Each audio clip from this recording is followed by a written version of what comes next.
So that then the next game we lead off with Vaca, and Vaca took their business real well. The next game we not get to play versus everyone knows this. Everyone not get to play because of lightning, and now we're going into further with experience. Everyone else, we're a little worried about who are we, what are we, and what are we going to do on Friday nights. Really, that game, and as we talked about a little bit earlier, the kids suited up 4 times. They played, and that was a big game that I know had been anticipated that y'all wanted to play for a long time. That really helped you gauge where the kids looked at that game. The experience that we would gain from playing a ranked 5A team there would give you reminiscence of maybe a playoff game. Mm-hmm. So we would love to get that one.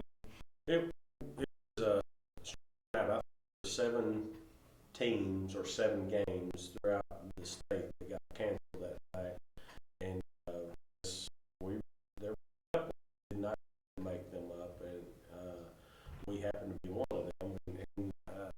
And you talk about the decision. Odd years of coaching, never had one that we didn't get to play. It was really kind of unprepared. Thing we would play things and be late, and then finally right down to the wire at 9:30 or 9 o'clock, and we can't play. Having considered the next day, and consideration of now prepped up. We had kids going to the ACT the next day, and how many were we going to lose if we played a certain time? Being to make sure everyone's there on time or eat and get everything together. So we kind of thought we play. Well, the way the season is set up, your conference opener is a huge game. And ever since this present makeup of our conference has been, that first conference game is really a big game. And this year, going into that game, not having the opportunity to be in the game behind Ozark, playing at their house, what was a little bit about that game? I played defense coordinator. We played Ozark once in a 4 or 2 round series, and got a lesson from Ben Larry, was the head coach from Ozark, and they just took it to us the fastest running. It was a humble offense, but the fastest running I've ever seen, and they beat us that game. And then at that time, we were not ready to take on big, large at the time as far as classification goes, but they had a huge tradition and always had Ozark has. At that time, and so they're wanting to play non-conference games from there on out, and I'm saying we're not ready to do that. We started doing better year by year. It seems to whenever you start winning and get a little higher on the echelon of, hey, those guys are pretty good. You can't get people to play as much. Plays strange and odd. Tulsa, Hall and Hall, Seneca. We can't kind of game close. Isn't it? You're not good at play. Right. When you're getting beat, every reporter wants no reporter wants to start again. You start the game, then everyone wants to talk to you. So, and no one wants to play you. Mm-hmm. Going to the conference with and knows tradition that they all have a similar team. They have an undefeated junior high season. We did not play them in junior high in the 9th grade with the group. So we're thinking that they're pretty good, and we're thinking that we're pretty good, and it's going to be a really good game. I got down there and understand that the top receiver, which Hall check last year, and we lost to Ozark the previous year. Had played them in the playoffs fast, beat us 2 years there in the conference, so it's a big question mark. This is the big showdown. Both undefeated junior teams and their seniors, they're miss their top receiver. So what's going to happen? And I think our guys are really prepared to play. I realize this. And Ozark, with their tradition, and we've got a tradition behind us too now. Things changed. So I moved to Arkansas in '94, spent some time a little bit in the area before that, and the tradition changed a lot. And you're here at Prairie Grove. The thing that I was on the Ozark side, and and it was very obvious how your front, offensively and defensively, controlled them. And you could tell really had, even though the score was kind of tight for a while, it appeared to me that they were shocked at how you were handling them physically. And you know, huge game. And it was kind of enjoyable to be on the side, just you know, watching, not saying anything, and you know, actually being in the press box, and they were very complimentary of our team. But it's a pretty flawless game. And then to piggyback off that, and then go beat the rival, which brings a smile to the face. You know, beating Farmington at home with what seemed to me to be one of the biggest crowds I've ever seen at their rotation, that had to be a very satisfying night. Extremely satisfying. I understand the crowd was a really long crowd. I really didn't see anything around much and didn't even think about it. People were telling me what a huge crowd there was.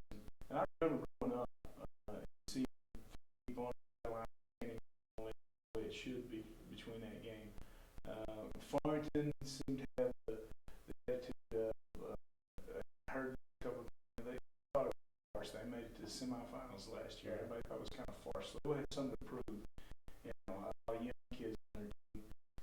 Those young kids are so large offense, and we were a little shocked at how big that their offensive line was to see that. But again, covering that is a fantastic running back, and kind of showed what kind of power that he had. On the other end, during the some talent. Weston Bartholomew rushing for many yards. Brandon Doty seems to some tackles. Right. I think he did the game. Of course, the nice thing about this group is there's not one person that takes on offense. There's talent on defense in several positions. There's talent and guys that play hard on offense and difficult to get everybody on. Right. We've always not done a two-platoon years off and here defense. Of taking and giving everybody an offensive and defensive position, and then we'll air each other by that. You know, teach them gain words to play one side of the ball. And so we got to air now. We've got plenty of people that are capable of doing the job. You know, Talking about athletes, and earlier we were in conversation, and you were very complimentary of a particular young man, Mr. John Howard. And you know, share a little bit about what he's accomplished so far, and you know, talk a little bit about that conversation we're having. I remember when he first came here in the 9th grade, and we're going, here comes up, you know, the football team. And, as the team's practice, I said, let's come over and time your 40-yard dash. And run back a 49. That's good. I think this guy's going to be able to play.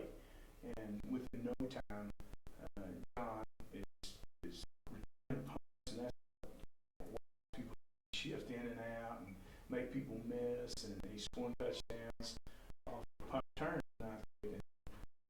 His talent is coming through not only on the football field, but all of a sudden we see that he's making straight A's, very close to straight A's all the time, so his academics are good.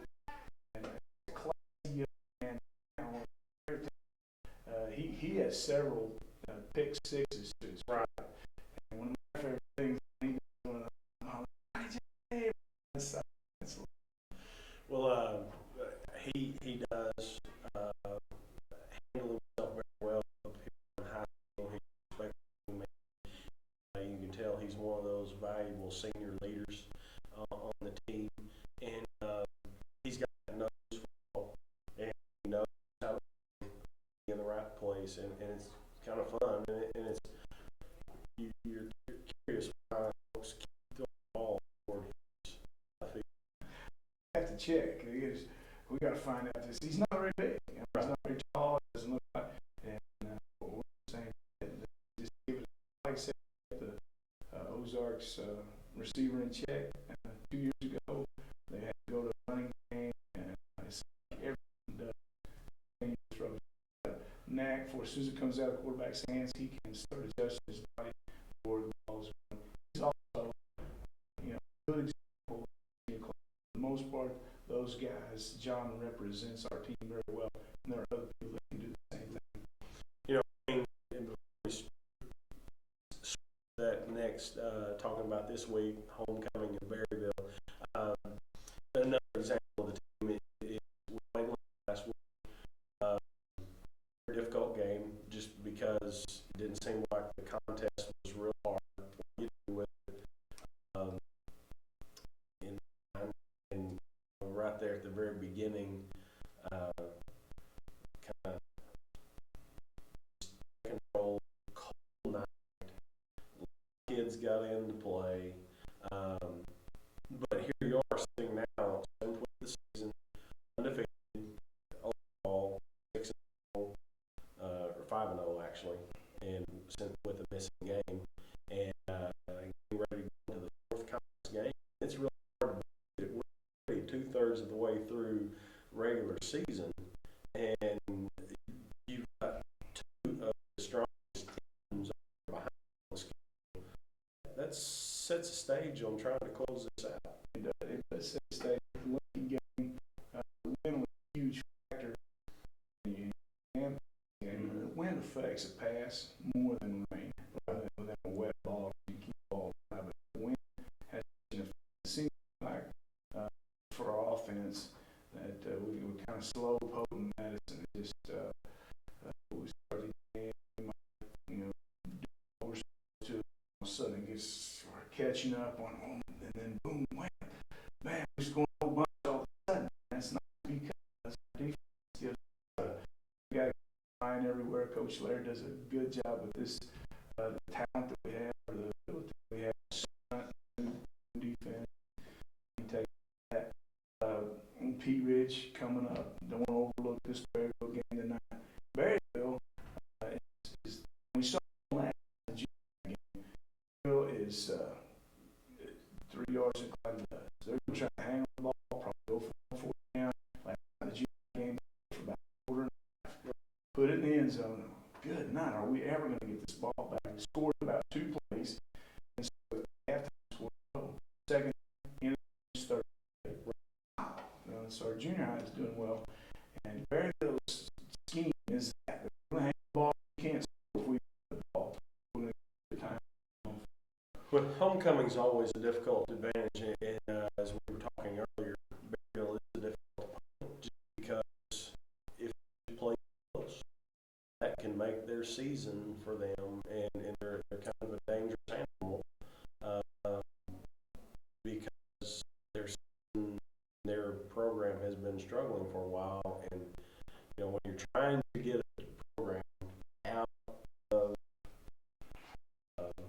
culture or bad times, you're always hunting for that one thing to spark the kids. And a lot of it is confidence in can we win. Happened to us at Gentry a few years ago with their new coach Little comes in, and I remember we were staying with them till right in the fourth quarter. They opened up, passing it up, beating us. So, and had kept dropping, had uncharacteristic fumbles. And I remember where Coach Little says this is a great victory overall for our program, beating something like Prairie. And us crawl out of the hole. Mm-hmm. So with the target on your back, and that's everybody's going to be their game. Right. Well, nothing to lose game and everything to gain, and so we need to be on our toes tonight. It's really hard to get the kids on the team to realize the mindset on what it's like, because you're definitely, and the program and the team is in two complete different situations. I try to remind him, give him the feeling of, and certainly after 15 of the last 16 years, We 15 of the last 16 years of playoffs, suddenly, lost track. I'm sorry. That's okay. 15 of the last 16 years, make well. These guys don't realize what it was before. No. And just a win under your belt was huge. And I remember those times, and try to bring that to them, saying that you can remind them, if you ever lost a game, I feel after the game and do it over and over. It's really hard to crawl out of the hole. But now it's like they don't game. They can't create the feeling in their own mind, but I can create it for them because I've been through it and try to do that for them. You can't do this again. You can't overlook anybody to play this game as hard as you can play. Just like anybody, any snake will bite you that's in the box. Yeah. Ball game, Berryville's 3 yards, clouded dust. Said, what type of offense do they? Well, hopefully they do the same thing they did last year. We trade film.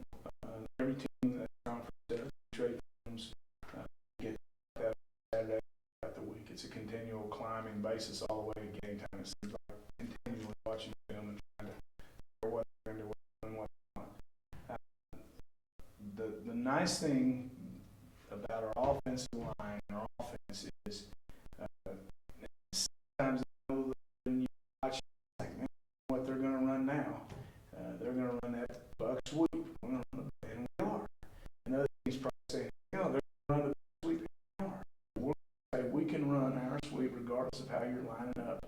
And until you stop that, we're going to continue to do that. We'll run it, try something else, run it, try something else. Now that you've gauged that style, different defense, different front, slow down a little bit. But the nice thing about offensive line, we're trying to for all the plays that we run. Any play we run, wherever you line up, you know what we're supposed to do. We can make the adjustment on the snap. That's huge. As we go into the game, looks like once again Friday weather. This team is really on what kind of weather we're going to have, and I'm quite confident as always. It's ready to go and ready to go. I know what I see walking around the halls. They're pretty focused. We've had a good week of practice. That's huge. This game, we got 3 weeks. Next week's going to be a big task, going to Pea Ridge, and then close out with Gentry and Grass. So, we've got 4 pretty tough games with a lot of questions that have yet to be answered, and kind of anxious to see what's going to happen. Any thoughts or things that you'd like to share with fans or out there about what you need to help this group? First, the weather. Tonight, regardless of rain, shine, wind, or not, I think our game will hang on the football, not turn it over. Regardless, our ground game has been proven that we can do this thing without passing. Capabilities of our receivers and Cooper Winters, what he can do. We're not passing for a lot of yards. What he's capable of passing is great been doing. So, throw the ball, run the ball. What's the choice here? We've proven that we can pass the game is equally potent and effective. And I think that at the correct times, when we see those passes come forward, we did. If you run the ball, burn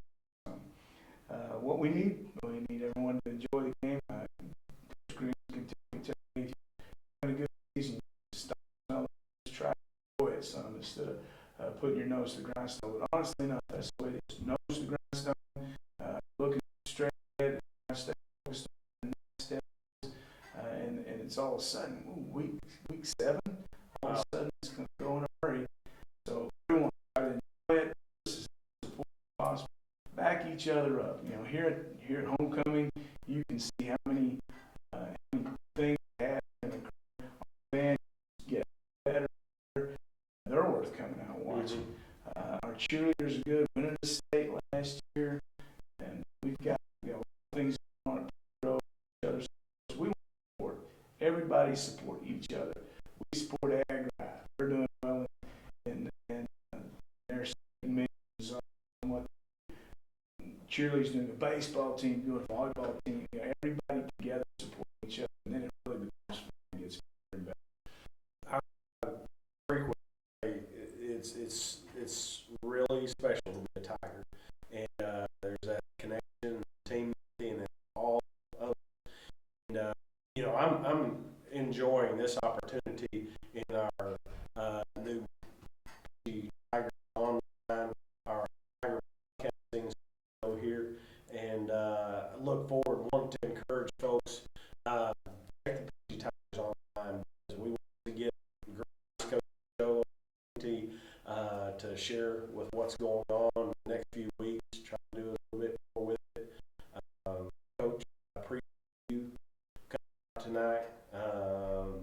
I'm anxious about what we're going to see here in just a few hours, and get the coach fired up and from the beginning. Let's do it. Thanks for having us. Thank you, Coach. Well, good afternoon to everyone. I'd like to welcome everyone here. Introduce Coach Asher,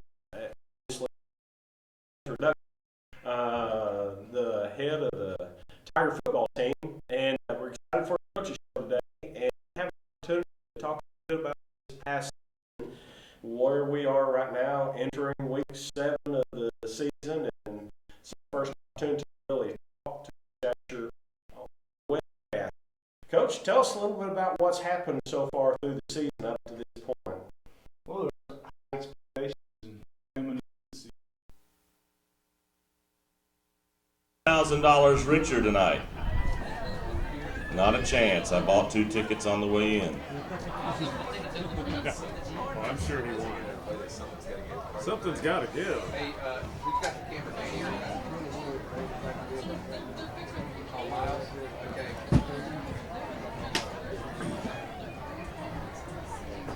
Because I've got, they're getting ready to start, so Jake's going over the air right now. So just get ready to film the boys coming across, you see them across the way? There you go. Coming in as a 1-4 They're on their homecoming spread. 3 straight homecomings. Which I think it's a little overrated. I don't think you can quite blame them. I mean, the Shallows are homecoming last year. I think Ozark Peerage, I think that's homecoming tonight. Hi there, how are you? Fine, how are you? Wonderful. So you got something for us? It's gonna be complaint. Those that he says bad things about me all the time, and they're all lies. The lies. They're all lies. Be quiet.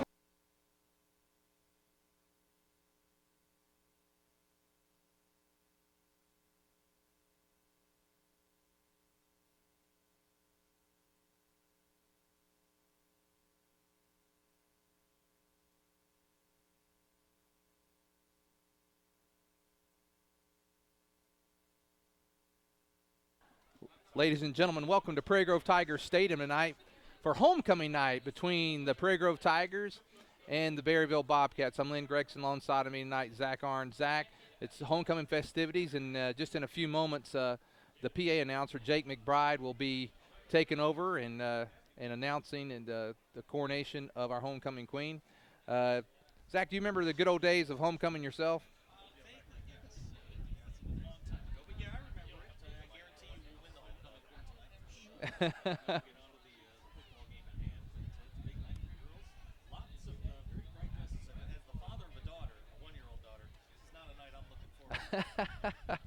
Well, I will tell you the thing about homecoming is it's a time that a lot of school spirit, and it's a lot of school spirit this year as our team. We have an excellent football team. We're leading the conference right now along with Pea Ridge, who have a tough game tonight. We'll get into a little bit more of what's going on within the conference after the homecoming festivities.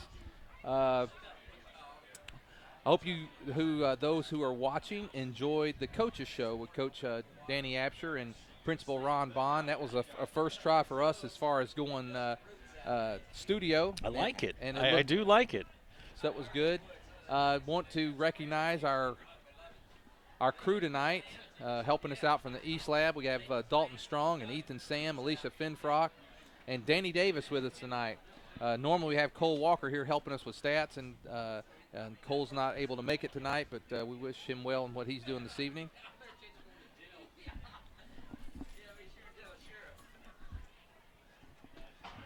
It looks like things are about to get kicked off here. We have the band just to our right from the press box and about to get started. When we once the festivities start, we will turn it over to our PA announcer, Jake McBride.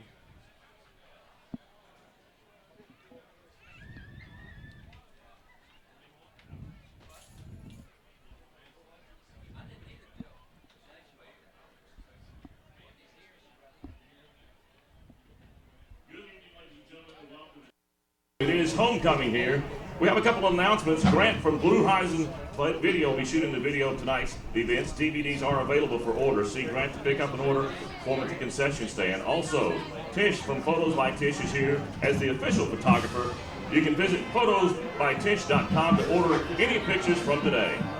Now it's our pleasure to introduce to you the Prairie Grove High School 2012 homecoming court. Entering is freshman maid Maddie Harton. Maddie is the daughter of Chris and Tracy Harton. She's escorted tonight by Dalton Falk, son of David Falk and Lana Hudson, and Noah Hunter, son of Joe and Lilia Hunter.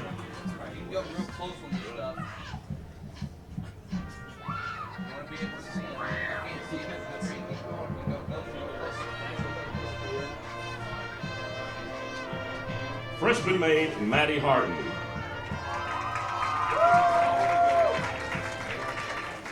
Now entering the field is freshman maid Megan Reynolds. She's the daughter of Brian and Teresa Reynolds. Megan is escorted by Cody Elkins, son of Heath and Tanya Elkins, and Jacob Lacey, son of Mitchell and Julie Lacey.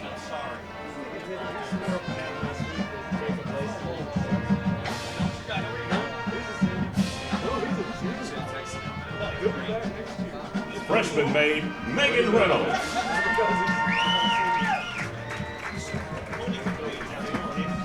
Entering now is sophomore maid Erica Lalgi. Erica is the great-granddaughter of Bucky and Darlene Morse. She's escorted tonight by Spencer Galden, son of Alan and Gary Lynn Galden, and Jacob Call, son of Greg and Sarah Call.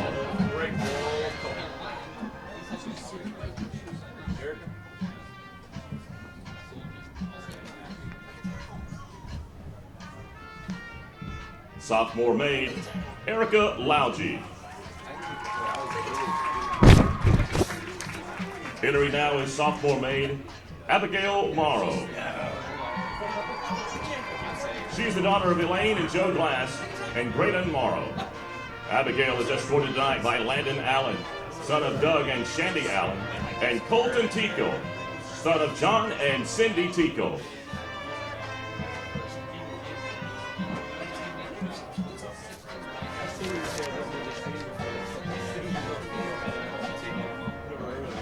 Sophomore maid Abigail Morrow. Entering is junior maid Macy Colchin. Macy's the daughter of Jake and Melina McBride.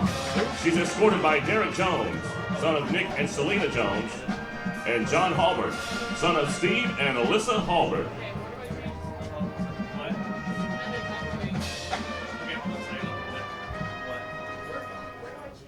Junior maid Macy Colchin. Entering now is junior maid Abby Smith. She's the daughter of John and Cole DiBiase and James and Kara Smith. Abby's escorted tonight by Creighton Ledbetter, son of Craig Ledbetter and Liz Ledford, and Dylan Reed, son of Carrie Reed and Michelle Reed, and Dina McCool.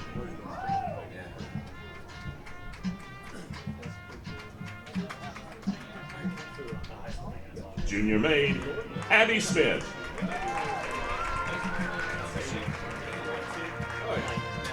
Entering the field now is senior maid, Olivia Skelton. She is the daughter of Jason and Teresa Skelton. Olivia is escorted today by Lou Johnson, son of Dave and Jenny Johnson, and Jared Murphy, son of Michael and Julie Dodd.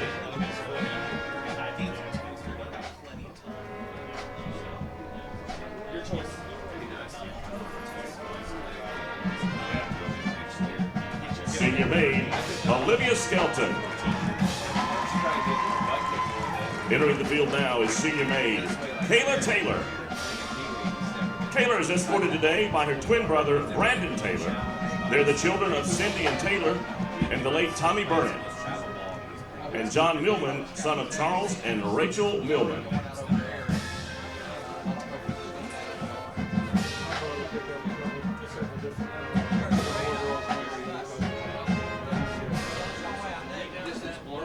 Ladies and gentlemen, will you please stand in honor of Prairie Grove High School's 2012 homecoming queen, Miss Erin Galloway.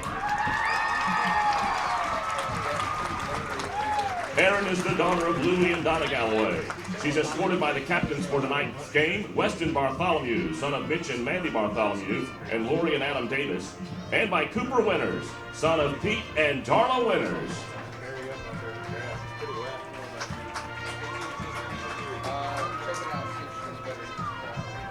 Coming to meet the Queen are the attendants for tonight's game. They're Kendall Ferguson, daughter of Keith and Beverly Ferguson, and Ryder Orr, son of Bart and Tara Orr.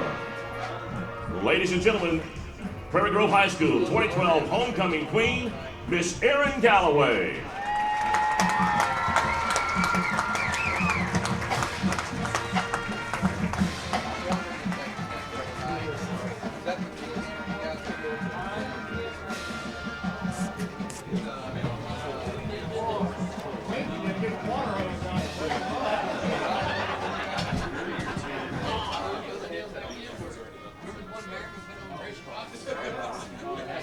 Once again, Grant from Blue Horizon Video is here shooting the videos of tonight's events. DVDs are available for order. You can see Grant and pick up an order form at the concession stand. And Tish from Photos by Tish is here as the official photographer. You can visit photosbytish.com to order any of the pictures from today's ceremonies. Make welcome once again your homecoming queen, Erin Galloway.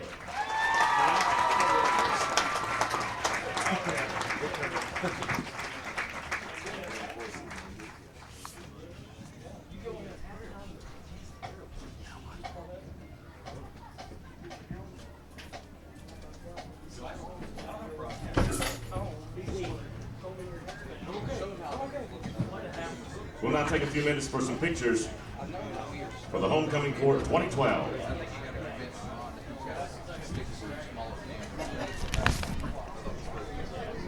I'm not gonna bother anybody if I stand up here. Am I beside him? Oh yeah. I'm not gonna bother you standing right here. Am I? Down in front. Yeah.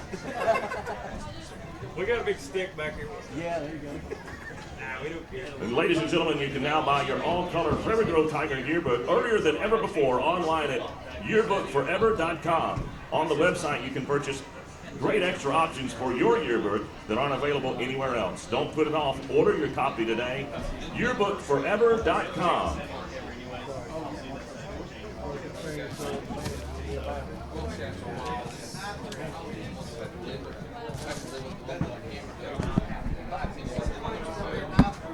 And that back of that, I won't make it more.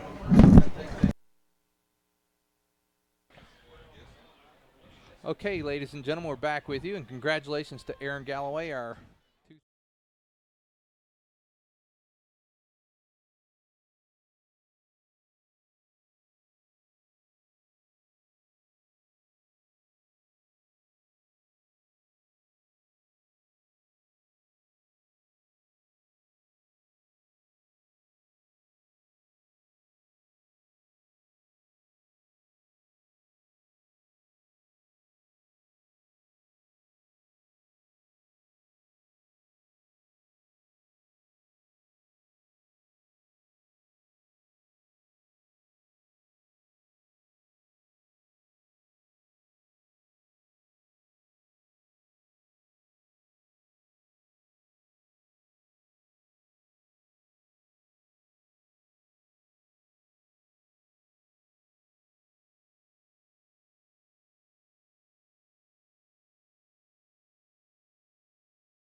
Are we back? Okay.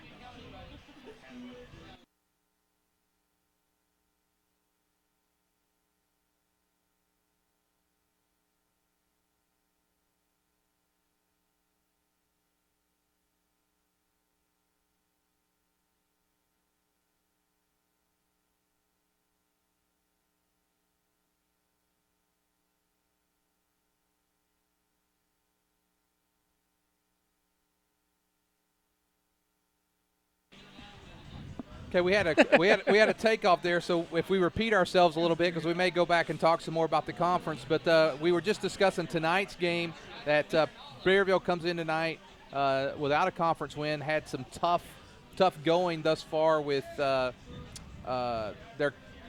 conference. Prairie Grove comes in with a lot of momentum. Like we said, everything points to a Prairie Grove victory.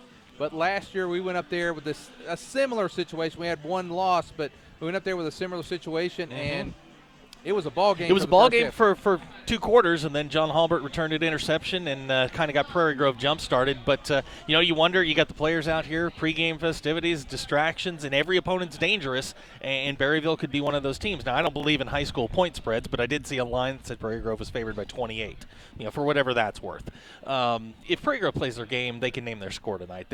I think they're playing at a level which I don't think we see that often in high school football. I just want to run some numbers by you, and some of these may shock you. Prairie Grove to this point has outscored their opponents by 161 points in 5 games, 190 to 29. They're averaging 38 points a game. They're averaging giving up 5.8. I mean, it's crazy. You're not going to lose a lot of games giving up 5.8 points. This is the number when I ran it through the computer. Absolutely stunned me. They have 1,466 yards rushing in 5 games, which is roughly about 300 yards a game, which running the wing tee isn't that unusual. However, 359 yards, that's what they've given up. They've outrushed their opponents by 1,107 yards in 5 games. So per game, their opponents are rushing for how many yards? Per game, 71.8. Prairie Grove's averaging 293. And if you were to take the Farmington game out, that number would go down tremendously. All right, quick quiz. Prairie Grove has 20 rushing touchdowns on the season. They've given up 1. Wow. Who has it? Rushing touchdown? That would have been Farmington. Farmington, Spencer Beaudry. Yeah. That's the only touchdown they've given up on the ground. Now, total net offense, they've outgained their opponents by 1,132 yards. If there's a weak spot that Prairie Grove has, they only have 25 yards more passing yards than their opponents. But when you have large leads, you don't necessarily have to throw the ball so much. Things are not all rosy. We talked about it last year, and it's dragged into this year. Third down conversions this year are a problem. 31%. They're 12 for 38. However, on fourth down, they're 7 for 13. So, you balance them out that way. The defensive numbers are absolutely staggering. They're holding their opponents to 18% on third down conversions. Now, one number that sort of jumps out at me a little bit and as the quality of opponents starts to pick up, may shock you a little bit, is Prairie Grove's turned their opponents over 13 times. But they've turned it over 10 times, so they're only +3 in the turnover margin, and when you start to play better teams, turnover margin means quite a bit. If you have to go down and play a team like Malvern or a team like Gravette that's pretty disciplined, you don't want to be giving the ball away all the time. So Prairie Grove's got some things they've got to shore up. Turnovers, penalties, they're still averaging about 7 penalties a game. That's got to be cleaned up if you want to make that run into late November and possibly into December and make a trip to Little Rock. Well, one stat that doesn't show up in the stat book here, and it's also something to work on, and we ought to watch this tonight, is kickoff coverage. Kickoff coverage has been a problem, especially the last 2 games against Farmington and Lincoln. Both games, Prairie Grove has not done a great job of kickoff or coverage. The other thing I would say is coming into tonight's game, when you have a game like this that you're heavily favored, is work on the little things, perfect the little things. Because like you said, if you want to make a run into late November, early December, don't get lackadaisical, don't get into bad habits. In a game like this, it would be easy to get in bad habits. Don't get into bad habits. My coach used to have 4 letters on the wall: TCOYB. Take care of your business, and that's what they have to do tonight. You mentioned the kickoff returns, and again, I just glanced down here at the numbers. It may surprise you. They're giving up an average of 14 yards per kickoff return. Now, they've had some negative plays in the kicking game, but it seems like they give up long returns at inopportune times. And they're not necessarily long returns. They're short kicks with 20 to 30-yard returns, which can flip field position. And those are just, we're nitpicking here, a team that's 5-0 and averaging 39 points a game. But if you're going to make that run, like we talked about it back in August, if you're going to make that run into November and possibly make that trip to Little Rock, you got to start shoring some of this stuff up. And I think tonight, I mean, I don't want to sound negative here, but you're a superior team to the Berryville Bobcats. Berryville's got some players. They showed it last year. But if you TCOYB, take care of your business. Take care of your business. You're going to win a football game, and you should win it pretty handily. Yeah. I'll still tell you this. I think Prairie, and I've watched some of the chit chat going back and forth. There's this big dispute between whether Prairie Grove should go 5 wide because they've got the people to do it, or do you just take it and pound the rock? I think they got to do a little bit of both, because as you get to play better teams, their teams can shut down the wing T that have speed, like we saw with Malvern last year with very athletic linebackers who can get to Weston in the backfield. I just saw in the field as you were talking there, Patrick Absher, Coach Absher's oldest son, who quarterbacked at Prairie Grove. Oh gosh, I want to say about 10 plus years or so ago, and he was a great quarterback. It was kind of interesting to see him on the field. Brought back some good memories. But Zach, I think also tonight, as we were talking about this game and some of the other games, if I'm another team in a conference like an Ozark or Farmington, you don't give up, because you never know when a Prairie Grove trip. But at the same time, remember last year Farmington was I believe the 3rd seed out of our conference, and yet they made a deep run in the playoffs to the semifinals. So you want to keep your game sharp all the way through, and I think that Farmington was a team last year, midway through that Prairie Grove game, started getting better and better. I don't know if the camera guys can get to the student sections that is walking out to go through the student line, but it looks like for homecoming they've got a beach night theme here. I see Hawaiian shirts. There goes my son. And your son with sunglasses on, and he looks like he's headed to the beach. I got to talk to him about that. But we talk about shoring things up, and what's wild about the way the playoffs will set up is it's about matchups in the playoffs. Until you get that final grouping of maybe 8 or 12 teams, it's about matchups. And Prairie Grove physically matches up with anybody. I think a lot of teams, when they see them for the first time, had we played a team like Morrilton and not been rained out, I think a team like Morrilton would have had trouble with Prairie Grove's pressure packages. Farmington was one of the few teams that was able to pick it up until it mattered, and then Prairie Grove started getting pressure on the quarterback, turned the quarterback over 5 times in the game, 3 times in the fourth quarter. So I think those are the kinds of things that Prairie Grove's I think tonight, they're going to overwhelm Berryville's offensive line. Berryville's never seen anything like they're about to see. The Black Hole defense is going to take care of business tonight. We don't have to worry about that. I think offensively, you got to get Cooper going. He's completing 48% of his passes. Cooper's better than that. He's 5 touchdowns, 4 interceptions. He's better. He's a better quarterback than that, and I think he'll get it going as we go along. And you got to get John Halbert involved in the passing game. John's a big play waiting to happen. Jared is a monster-sized tight end.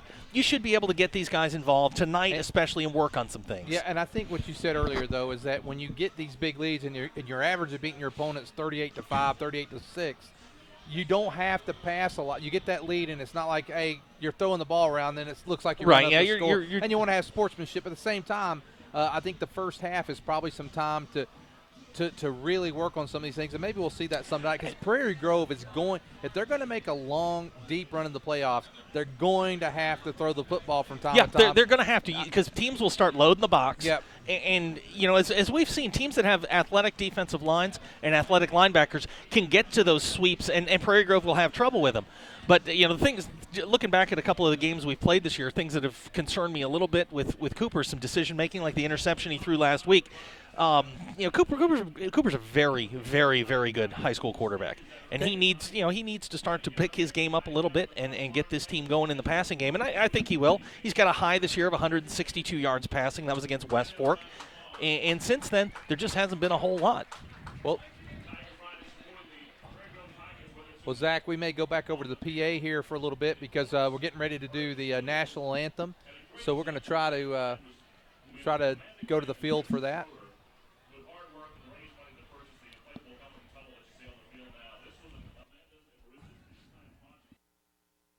We're going to go to the PA. Jake McBride at this time. Non-profit organizations that help contribute to the purchase of the helmet and the tunnel. Absolutely no school funds were used for this project. It's an example of Tiger Pride. And thank you for everyone's help. All that went to the computer program.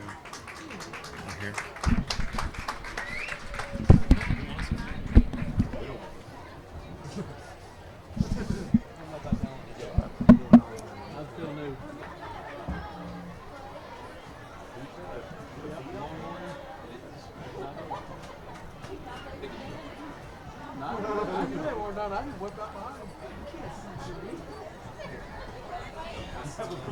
On my way to I'm letting them fly. I'm feeling it.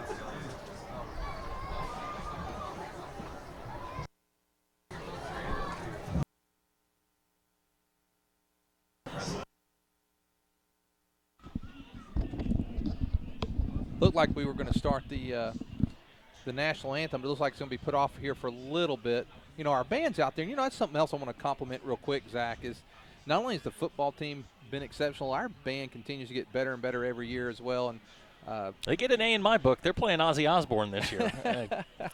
I told you, if they play Mr. Crowley, I'm out of here. That's it. Well, Mr. Nichols is doing a great job of there at our band. He's been here for several years now, and each year they get better and better, and we have a nice-sized band. And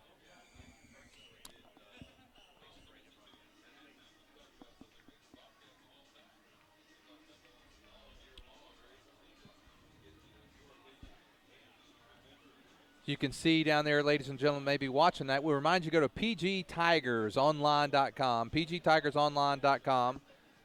Go to the comments page. Let us know where you're watching from. Now, sometimes it's a little tricky when you're on pgtigersonline.com. If you've got the game open, you sometimes have to open up an additional browser and go there. But go to the comments page. We always like to know where people are watching from.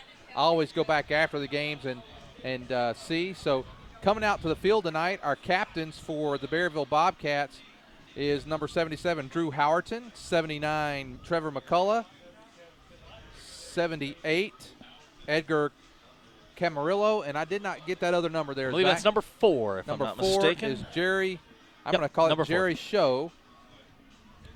For Prairie Grove, number 51 is Luke Johnson, who is injured. Number 66, Matt Dryman. 65, Spencer Galden. And number 76, Colton Teakle, are our captains for homecoming tonight.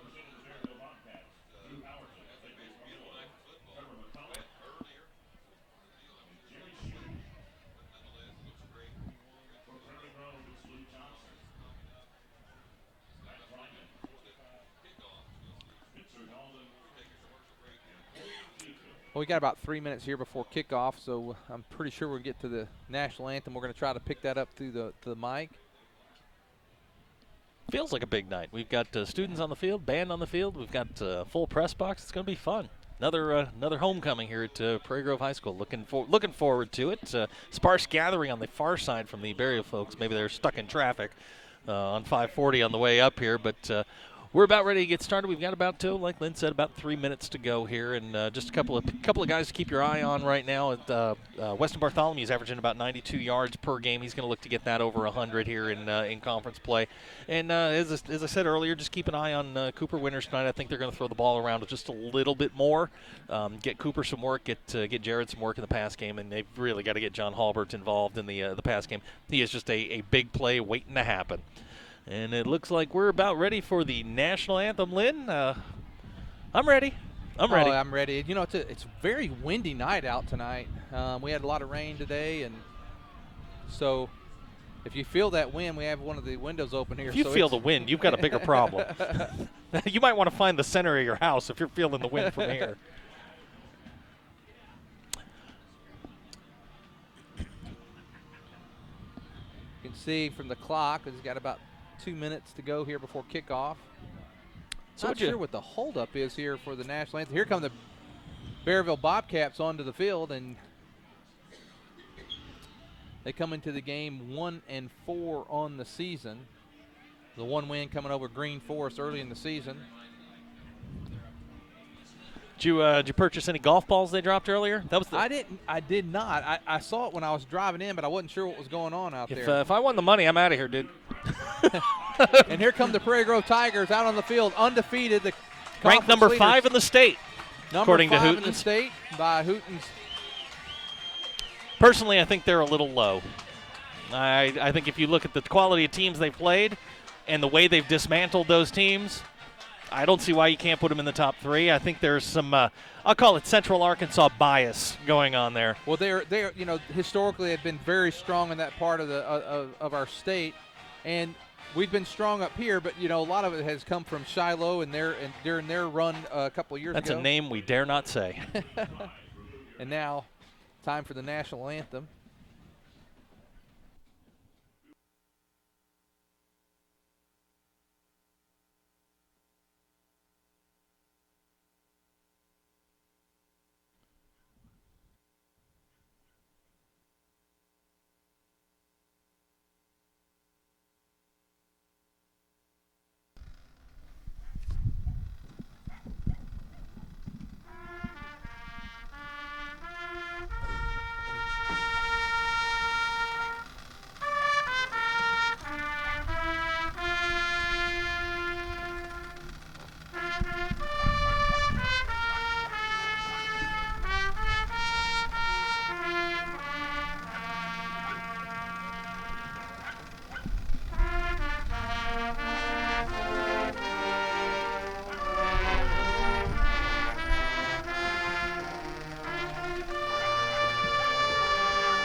And that's Prairie Grove Band playing our national anthem. And now, Zach, we're getting ready for some football. And, I just noticed, Berryville is known for their band. And I do not see them here tonight. I don't know if they made Scared is what they were. Scared. They are phenomenal. Now coming on, looks like the Tigers are going to kick tonight. Landon Allen with the shoes that always mix me. I always think it's flag out there when I see those shoes. Well, if you're Berryville at this point, you have to take the approach that, hey, they put their uniform on the same way we do. Yep. And of course, that's what Custer said right before the Indians showed up. Well, however, the other thing I would do, if you're Coach Daniel tonight, you're telling your team, you're saying, look, we competed with these guys last year for the first half, and you got to do something to keep them motivated and say, hey, if we can get some breaks, play like we did last year, you never know what can happen. And then, of course, Prairie Grove can get that changed very quick. Completely different animal this year. Yeah. Completely different animal. Prairie Grove is a much better, deeper, more aggressive football team, and I believe Berryville's going to have their hands full. Yeah, even a more disciplined team. Yeah, they've outside of the first game where I think we had 11 penalties, things haven't we haven't seen the litany of laundry. Looks like Deontay Payton back deep for the Bobcats. Landon Allen getting ready to kick. And out. Jerry Valdez takes the kick. And a good coverage that time. Tackle made by number 41, Brandon Taylor.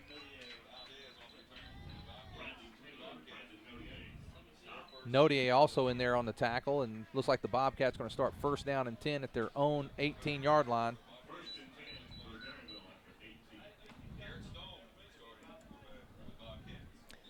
Well, here we go. It's homecoming night. I may be a little distracted for a couple of minutes here while we get the old stat machine fired up. Garrett Stone, the quarterback for the Bobcats. And right in there immediately, the Tigers. Brandon Taylor on the stop. On the carry, Ethan Chapin on the. It's going to pick up a 2 yards. It's going to be up second down and 8 for the Bobcats. It'll be interesting to see how aggressive Prairie Grove is early. I mean, they certainly have a physical superiority on both sides of the line, and you don't want to play yourself into a ball game, if you will. I mean, I think if they do what they've come to do, they should be okay. There again, Peyton on the carry, Deontay Peyton on the carry. He's hit by Brandon Taylor again. So Taylor on a couple tackles already. He picked up maybe 3 yards on play. It's going to bring him 3rd down and 5 they're going to give for him the a couple there. Bobcats. Yeah, now you're in a position here. You're a little bit behind the chains, and if you're Berryville, this is danger territory. If you're going to throw the ball here, be sure or throw it out of bounds. Let's see if Prairie Grove brings the pressure this time. Oh, you know it's coming. 3rd down and 5. Yep, they're man-to-man on the top side. And there's a flag down on the play, and if they back them up 5 here, that's going to really put the Bobcats in a passing down. Prairie Grove's gotten a lot more aggressive with their coverages. A lot of man-to-man. Offsides on the defense. Oh, really? That's going to be close to a 1st down with a step off. It's going to be close. Huh. I think where the ball's spotted right now, that's going to be a 1st down. Did somebody move and make contact? May have lined up in the neutral. I think they're going to give them the 1st down. It's going to be. They may have to. Yeah, they're going to give them the first down. down. So the Bobcats, with their first possession, get a 1st down. Little help from a penalty, but a 1st down nonetheless. And it's 1st down and 10 for the Bobcats. Ball at their own 28-yard line. Well, if you're scoring at home, that's the second 1st down by penalty this year for the opponents. Peyton, he's met not much there. Several of the Tigers in there. That's like Creighton Ledbetter and also Jared Murphy in there on the tackle. I don't think you can. Noah Hunter helping out as well. I don't think you can make a living running the football in between the tackles. Jared, Jacob, Brandon. I mean, they're all just going to blow it up. I think if you're going to make your bones here running the football against Prairie Grove, you're going to have to do it outside. You're going to have to do it with some quick screens. Looks like our good old friend Henry's out there watching tonight. Hello, Henry. Looks like they've got a full house backfield. Don't see that very often. There's Don. There's an echo in here. Peyton again on the carry. You don't see that. That's a that's an old Lou Holtz formation right there. That's a T formation. It's not even a wishbone. T formation. I haven't seen that in a long time. I'll tell you what, he wound up getting 5 yards on that. That again, you're 3rd and 2. You're within striking distance here on 3rd down. So 3rd down and about, let's call it 3rd and 2. So he picked up maybe 7 yards on that carry. That was a good run, but Prairie Grove again 10 guys in the box right now for Prairie Grove. And this time. Yep, he's got it. 1st down. Chapin on the carry. He's going to be, I think he's got the 1st down. If he's at the 39, that's going to be another 1st down. So they're running right at Prairie Grove right now. What's been the play? Well, the penalty for one, but 2nd down that time was a big play for as long as Berryville keeps that 3rd and short. Yeah, as long as they stay ahead of the chains, they're going to be okay. And this offense, the way they're running it here is perfect. You're milking the clock a little bit. You take away some of that Prairie Grove aggressiveness, and it's not complicated. It's straight ahead. They're just running the veer. Here this time he's met with Jacob Call. I saw Jacob in there pretty quickly. Was that Peyton again? Also Jackson Diebold helping out. Ledbetter, Creighton Ledbetter. So the wall of call showing up tonight, Zach. Yep, sure is. I love Jacob, man. Jacob's one of those players that no matter what you do, I mean, he's always around the ball. He may not be the first guy there, but he's always the guy to clean it up for sure. Hey, the quarterback thought he was going to get, Stone thought he was going to get another penalty there against the Tigers. Not this time. There's Peyton. He's caught in the backfield this time. Now you got a problem. There's Jared Murphy in there on the tackle, a loss of a yard. Now you got 3rd and long. This is what Berryville does not want to get into. You don't want to get into a situation here where you've got to put Stone back to pass with the J boys, Jacob, Jared, and whatever J's. What was the old Dolphin defense, the Killer Bees? Baumhauer, Brodzinski, the Blackwoods. We don't have a bunch of B's. We got a bunch of J's. I always remember Baumhauer because he used to have Baumhauer's wings. No, I love that. He's got a great wing place down that way. He went to Alabama. 3rd down and long. Here's a pass by Stone. He's got a man there. open. And it's caught. He is caught. Wow, good play. Nice play. Who caught that? Number Richard Webb on the reception, and now the Bobcats have almost taken off. Taken almost 5 minutes off the clock, Zach. And hey, this is what you got to do. And we talked about this. You can't take anybody for granted. You got to keep good things. And right now, they're just moving the ball real well. Prairie Grove's not as aggressive. We're not seeing 8, 9 guys coming. They brought 5 that time. Good protection. They're max protecting. It was a one-man route. It was just a fade pattern. Colby's got to locate the receiver better. Now you're back into the tee. And Stone, he's going to give it to, that's Peyton again. He's going to be stacked there by several Tigers. You got Jerry Murphy. There's a ball. They're going to, there's John Halbert. He wants a big play. Yep. But the fumble there, Jacob Call there at the bottom of the pile. There was several Tigers there. They're going to give him 3 yards. Taylor, but 3 yards. That's 3 yards a pop's not. Here we go again. I mean, it's same song, different verse. Give Berryville a lot of credit. They're taking the fight to Prairie Grove here. Prairie Grove's a little lethargic. Like I said, we're at the 5-minute mark already, and Berryville's had the ball the entire game so far. Now Stone, this first time he's lined up in the shotgun, he's going to hand it off. Wow, he's hit in the backfield. You go. You got Call back there. You got also on the tackle is J.D. Yeah, Speed Jacob's in getting there. them going now. Speed, nice hit in there, and he picks up maybe a yard. Let's say nothing on the play. It's going to be 3rd down and 7. It's a 10-play, 41-yard drive to this point, and give Berryville credit. I mean, they gave them fits last year for 2 quarters. The question's going to be whether or not they can stop Prairie Grove. Prairie Grove will eventually get this figured out. Here comes the pressure. It's 3rd down and 7. Here they come. They're probably going to try that. He's looking immediately over Same there. play. Same play. Oh, He's man. wide open. There you Picked go, off by Cooper. Cooper Winters with the interception. Cooper's going to bring it back. Here comes Winters. Oh, no. Come on, Cooper. Hey, there we go. Cooper Winters with the interception. He brings it back to the 35-yard line, maybe the 36. Well, he got beat, and he recovered nicely. He had his eyes in the backfield. The receiver got a little bit behind him, but he recovered nicely, and that's a turnover for Prairie Grove. Well, the thing I saw there, Zach, with there was no looking off. There was nothing with that pass play. It was a one pass route play, and he went to it. He was open there for a moment. Yeah, he was. Now Winters comes under center after the interception, and he's going to keep it again. And now Winters, he just goes on out of bounds. He's tackled by the quarterback, Garrett Stone, for the Bobcats. He's going to pick up close to 9 on that play. So nice play there, and a nice fake there by Weston Bartholomew. Yeah, I think if you're Prairie Grove here, you got to take the ball down, and you got to get this team behind. Hey, Berryville threw a haymaker. Prairie Grove responded, and now it's can you stop them? And that came right at the 6-minute mark, and now this time he goes. does give it to Bartholomew. He gets the first down up to about the 48-yard line. Tackle made there by number 85 for the Bobcats. That is Tate Ferguson.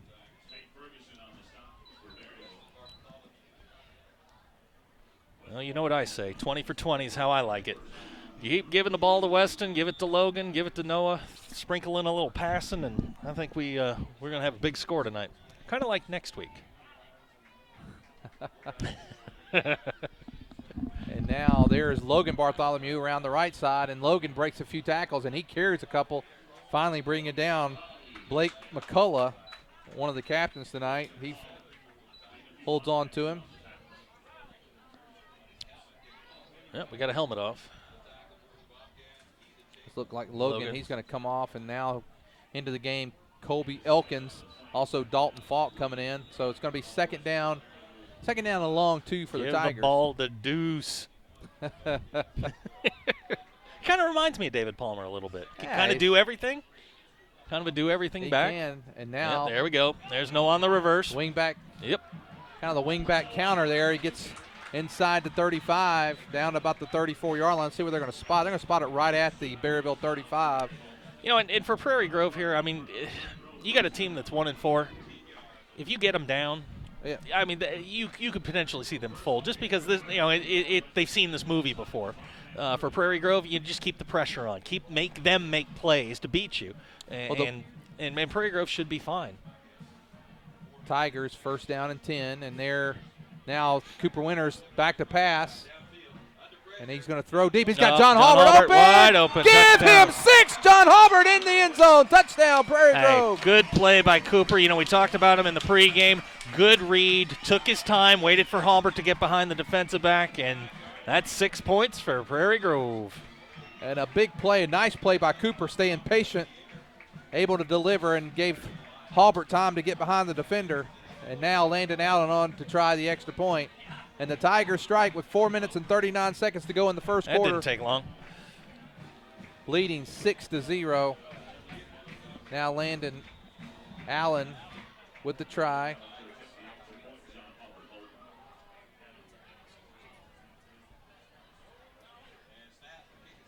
I think you missed that one. Oh, he got it. Well, what do I know? And with 4:39 to go in the first quarter, the Prairie Grove Tigers lead 7-0.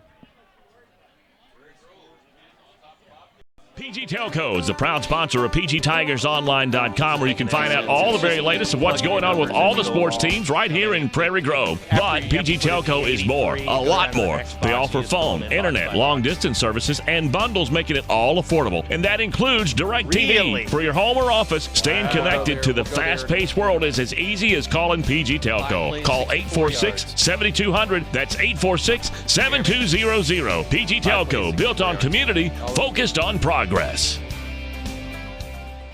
When it's done. Okay.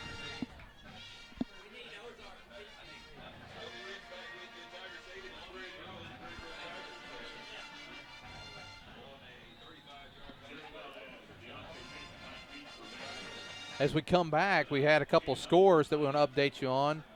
Gravett is leading Farmington 7-0. Pea Ridge leading Ozark 6-0. Wow, surprising. Surprising to say the least. Now here comes the kick by Landon Allen. Kick's going to be fielded again by Valdez. Valdez takes it. And there's that coverage we talked about, Zach. He breaks it up around the 33. Wow, he's still on his feet. He's close to the 40-yard line. So nice return by Valdez. Looks like we have Taylor and Hunter and J.D. Speed all on the tackle there. Yeah, we talked about it. You gotta shore that up. That's something that that could come back to haunt you. But scoring drive, 5 plays, 64 yards. Touchdown pass to John Halbert, covered 35 yards. Well, you gotta really like the way we moved the ball that time. And now I'd like to see a good defensive 3 and out here. 3 and out and get the football back, and I think you'd really put the pressure on Berryville. A little bit different formation this time. That's the flex bone. And now this time, remember, that is Brandon Notier on the tackle. Nice play by Brandon. Also, looks like Jacob Call and Murphy also helping out. Who was that carrying 16?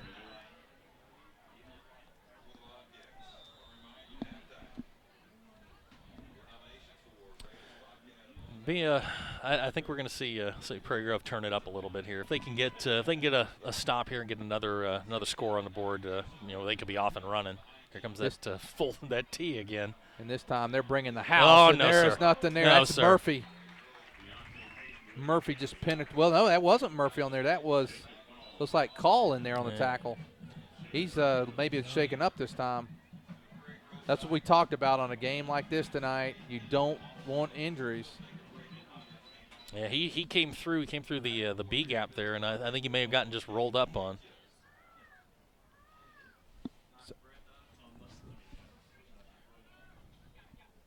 As we look there on the field, and he looked like Zach looks like he looks like he's in a little pain there. Yeah, I think he got got rolled up when he came through. He shot the gap, and I didn't see he didn't grab anything. Lower back. Yeah, maybe just got a knee in the back. You hate to speculate, but Jacob's a tough kid. He'll be up shortly.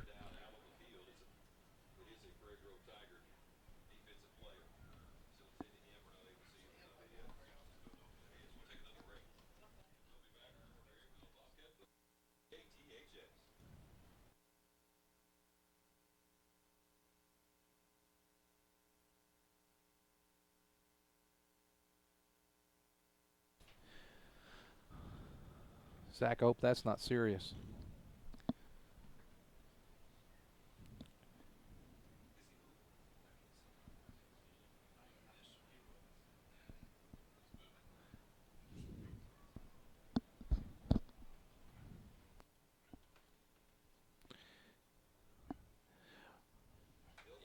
Looks like Jacob's going to get up. He's coming up well under his own strength there. Yeah, that's what Bruno Sammartino would have called a shot to the solar plexus. That'll knock the wind out of you. Had that happen once. It's an uncomfortable feeling. Let's see who's going to come in to replace Jacob.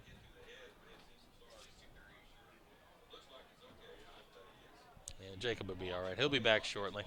Looks like Jack Reynolds is going to come in place of Jacob. That's that's a big loss. I mean, you lose an all-state middle linebacker. That's a big loss. We'll see how the defense reacts. It's 3rd down and 10. Now in the shotgun. Not a good position for Berryville. Bad snap, and now he's in trouble. He's got to take off and run. He breaks one tackle. Nodier finally brings him down. Garrett Stone did a nice job of getting out of that trouble there. Prairie Grove overran it. When the ball hit the ground, the pursuit came past him. Stone cut back, and darn near got loose. But now you've got a serious situation here. If you're Berryville, you're playing with fire here. It's 3 minutes to go, 3:05 to go in the first quarter. You're sending the ball back to Prairie Grove. That's dangerous, especially with John Halbert back deep. Good punt, shanked it a little bit, and looks like it'll be down about the 31-yard line where Prairie Grove will take over. Blake McCullough downs it there for the Bobcats. Now Prairie Grove with the opportunity with 2:48 to go here in the first quarter, 7-0 lead. And one of the, I guess maybe, we talk about Jacob so much on defense. One of the things you lose offensively is you lose your starting left guard. So now you're replacing 2 positions. I'm trying to find him down here on the sideline. I don't see him. I saw 67. No, it's a 57, and it's one of the managers. Slight difference. Well, it looks like a 6. I know the managers can make tackles and all, but slight difference. Cooper Winters, he hands it to Weston Bartholomew, and Bartholomew's not getting much there. Tackle made by Brett Suter. And that's if he got a yard on the play, that's all he got. Weston was a little distracted during the homecoming court. He got to kiss the queen. So they're going to give Weston a yard on that. 2nd down and 9 for the Tigers. Yeah, I think for Prairie Grove, you don't have to get crazy here. Do what you do, run the football. I'd like to see Logan maybe get outside. There is Logan on the carry, and Berryville had that well defended. Very well defended. Valdez and also Chapin on the tackle. He's going to pick up maybe 5 yards on the play. It's going to bring up 3rd and a long 4 for the Tigers. 2-down territory? This early in the game, I don't know. It wouldn't surprise me at all. 1:45 to go here in the first quarter. The Tigers lead 7-0. Looking at our scores, looks like and there's Bartholomew. There we go. He's got the first down. There nice tough run. And a good tackle there by Ethan Chapin. Chapin's made several tackles. He's running the ball. He's making tackles. Big first down there. Now from this point on, Zach, now I do believe you're 4 down the way, as long as Tigers within 4 or 5 yards, I think Todd they'll go Berry for it. theory from ULM, right? Now you got 4 downs, use them. Tigers with the ball at their own 45-yard line, leading 7-0. There's Weston Bartholomew again. He kind of stutter steps through there. Late coming in there. I thought that might have been a little late, Mr. Referee. McCullough coming in a little late. Looks like on the tackle was number 18. That is Brett Suter, and 79. Trevor McCullough also helping out. Yeah, Berryville's not real deep on offense and defense. I think you'll see Prairie Grove eventually start to wear them down. You'll see the big plays start to happen. Well, 2nd down and 5, and with all these consecutive runs, a little play action here, you might find someone open. Now Noah Hunter in motion. There's a quick pitch to There we Logan. go. Oh, he's gone. Oh, Logan Bartholomew. He's got room. Oh, Logan's inside the 20. Keep going, Logan. Give him 6, Logan Bartholomew. By the way, I called that when he was on the 49. He was gone. I saw the kick out block, and I knew he was gone. Well, I saw Deontay Payton coming after him, and he got his hands on him, but Logan had a lot of steam, and he was able to make it into the end zone for 6. And now the Tigers lead with 32 seconds to go in the first quarter, 13-0. Landon Allen on to try the extra point. Yeah, you've really got Berryville backed up now. They came in with a plan and it was working, but the plan was to get points on the first drive and then see if you can trade shots with Prairie Grove. But right now, you're getting into a situation where this isn't what Prairie Grove or what Berryville does. They're not a throw it around kind of team. They're gonna struggle to get back in this. Good snap. And I'm it gonna is stop good. guessing. I'm going to stop guessing because I just can't tell. With 32 seconds, 14-0. Well, what I decided to do is just start watching the ref at the bottom. I learned my lesson from last year. You know what I say about the refs? Never trust them. Never trust a ref. Well, let's take a break here. With 32 seconds to go in the first quarter, Prairie Grove leads 14-0.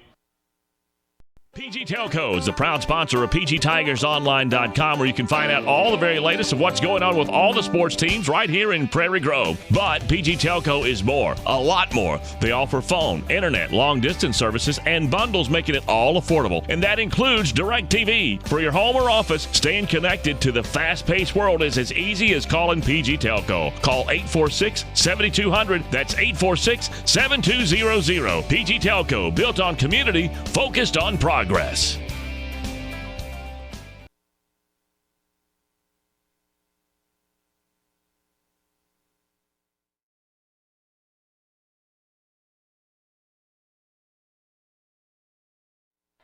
Okay, we're back with you, and Landon Allen to kick. And another nice kick. Landon's doing a nice job tonight. Valdez. See if Prairie Grove, good coverage this time. And there we go. No, sir, Mr. Valdez. I don't think so. Nodier coming in. Falk hit him. Eli Lopez, also the man you call the Stork. The Mad Stork. Elliot Chamberlain comes in to help. Love him. Okay, let's see who we've got online tonight. We mentioned Henry earlier. Also, let's see, watching from the Best Western in Wichita, Kansas, Nancy and Annette. Is that where the tailgate was? So we appreciate you. If you're watching, go to pgtigersonline.com. Go to the comments page. Let us know where you're watching from. Well, after 2 plays, Jacob's back in. Well, call back in. He must just a little bit of a. Just a ding. Just a ding there. We got 10 seconds to go here. 8 here in the first quarter. The Tigers lead 14-0. Okay, that is the end of the first quarter. And with our score, the Prairie Grove Tigers 14, Berryville Bobcats 0.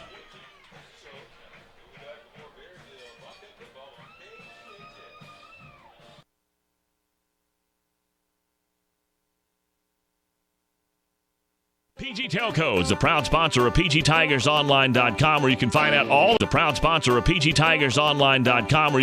all the very latest of what's going on with all the sports teams right here in Prairie Grove. But PG Telco is more, a lot more. They offer phone, internet, long-distance services, and bundles, making it all affordable. And that includes DirecTV. For your home or office, staying connected to the fast-paced world is as easy as calling PG Telco. Call 846-7200. That's 846-7200. PG Telco, built on community, focused on progress.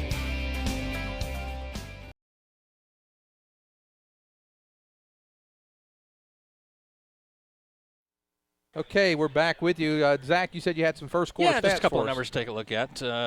Total offense in the first quarter, Prairie Grove 133, Berryville 42. We did have the one interception that Cooper got.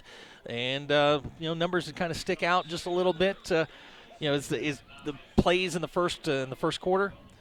Berryville ran 15 plays, 9 of them on that first drive, and then Prairie Grove 2 touchdown drives, both 5 plays long. Here's Stone, and he gets the ball to Jacob. That is Peyton on the carry, and no gain on the play. Jacob Call back in, and he makes a stop right away, Zach. Back in and angry. Angry he missed a play. Third down and 9. This is not where Berryville wants to be. They're going to max protect, and it may be a 1 or 2 man route. Just heard an update from Jake McBride, the PA, that P Ridge now leading Ozark 14-0. So they're a little bit of surprise there, and big game coming up next week for the Tigers. And now Stone back to pass. He's a lefty. We got a hold. Got a Cole, and looks like Weston Bartholomew on the tackle. I think here you decline this. No, I think you take it. That's real close to a first down. Oh, it is a look close. It's a lot closer than I anticipated. It may be a first down. Yeah, you might as well go ahead and take that then. I was looking and I thought he was short, but he's very close, so you'll have to take this. Take it and send him back there again. Maybe you get a turnover out of the deal. We'll see. Well, Zach, I am very surprised at that 14-0 Pea Ridge lead over Ozark. Do you know if that game is in Pea Ridge or is it in Ozark? It's in Pea Ridge tonight, and if I'm not mistaken, I was up there for volleyball yesterday. It may be homecoming up there for them. So it's a homecoming game for Pea Ridge. A lot of excitement. Well, they've got a running back. Win is the name of the running back up there. It's run for 800 yards this year. It's a two-man show up there. It's Easterling and Win, and they play off of each other. They've got they're playing good defense. Why not? Well, for years, it's over the years from Pee Wee up through high school, it's the three backs that they've talked about is Bartholomew, Beaudry, and Win, and they're all leaders in our conference. So it's 3rd down and 20 now for the Bobcats after the holding penalty. Stone, and he's back. Oh, it's a fumble-rooski. What was that? Whatever it was, it didn't work. And Jacob Call sacks him back inside the 5. He's going to be back close to the goal line. It's what he's about the 3-yard line there. No offense, but that's not the play you run against this defense. What are you doing? Well, it's with 10:45 to go. And you back them up. And Prairie Grove, if they send Jared, they blocked a kick last week. Selvin Reyes back to punt, and he's right up against the end line there. You better be sure he can get it out of there because here comes Jared. You better hope you don't have a high snap because you step on that line and it's a safety. Yeah, it's right to him. Nice snap. And the kick, Halbert's going to field it right about the 35-yard line. Halbert's got a little room. Nice there move. He goes. John Halbert. Go, John. Give him 6. John Halbert in the end zone, 34 yards. Oh, no. We got a block flag. In the back. Yeah, I think Nodier was sitting there patting its chest, so I think Nodier. That was nice. That was really nice. Well, Zach, I was just looking here at the comments page, and Mitch Whitehouse, our dear friend, is still in the hospital. He's watched from the hospital tonight. He's Prairie Grove's biggest volleyball fan, so I know he's been watching the volleyball games as we've been webcasting those. And Mitch, we wish you a speedy recovery and hope that all is well with you and your family.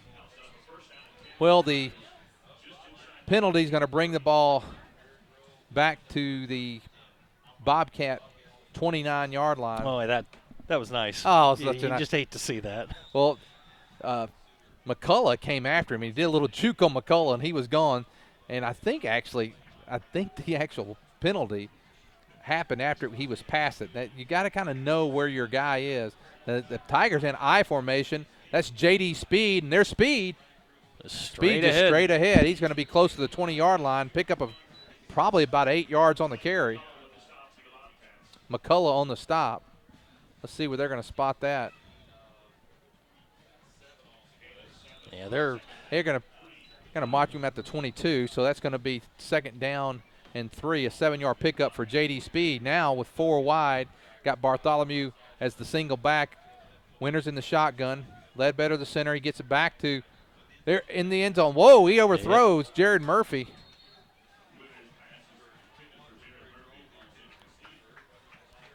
Third down and 3. 9:39 to go here in the second quarter. Tigers lead 14-0. It's not a bad chance to take there on 2nd and short.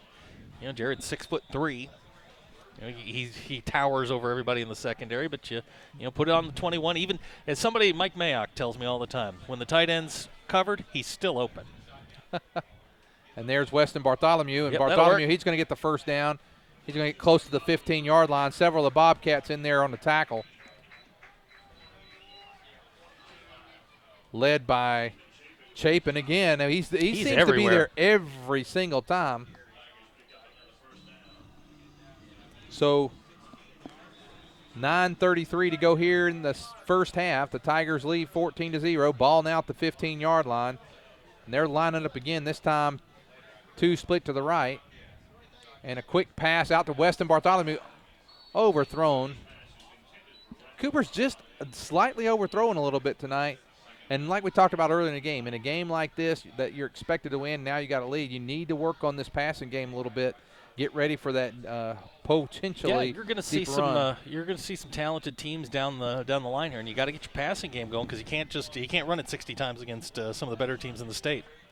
Into the game is Jacob Storley. He's the wide receiver to the right. Colby Elkins in the slot. On the far side, you've got Bartholomew, and now Elkins comes in motion. He gives it to Elkins. Elkins, he's strung out wide, and he gets down to about the 10-yard line. It's going to bring up 3rd down and 5 for the Tigers. Chapin again on the tackle. Boy, he is everywhere tonight. 12 carries, 118 yards for the Tigers tonight. It's a 9.8 average. That will definitely work in most leagues, but I think you're 3rd and 6 here, you're in 2-down territory for sure. You know, maybe if you want to take a shot here. You got Weston up top. 3rd down and 5. Here comes, it's just a keeper there Power by Cooper sweep. Winters. He's Winters, in. give him 6. Cooper Winters in the end zone. Tigers 20, Bobcats 0. Once he got around the corner and Jacob and Connor West didn't see anybody, you can pretty much say that's 6 points, and Prairie Grove goes up 20-0. Unobstructed was the word I was looking for. That was just a straight quarterback keeper. Wasn't a read option of any kind. Just a straight keeper there, Zach. Yeah, it's power sweep from the quarterback position, and Cooper's certainly big enough and fast enough to run that. I hear the cowbell in the background. More cowbell, please. And good snap. Kick is on the way. Landon, good. Woo. You know, Landon is definitely in form now. His kickoffs tonight have been phenomenal. They've all gone inside the 10. They've been fielded There's deep. been a little bit of a breeze going. If you're looking on your screen here from right to left, I've always wanted to say that. You know, from right to left on your screen, there's a little bit of a breeze, probably 10 miles an hour or so. Now he'll be kicking into that. We'll see if that has any sort of effect on it. Well, with 8:39 to go, it's 21-0. Again, we remind those watching, go to pgtigersonline.com, the comments page. Let us know where you're watching from.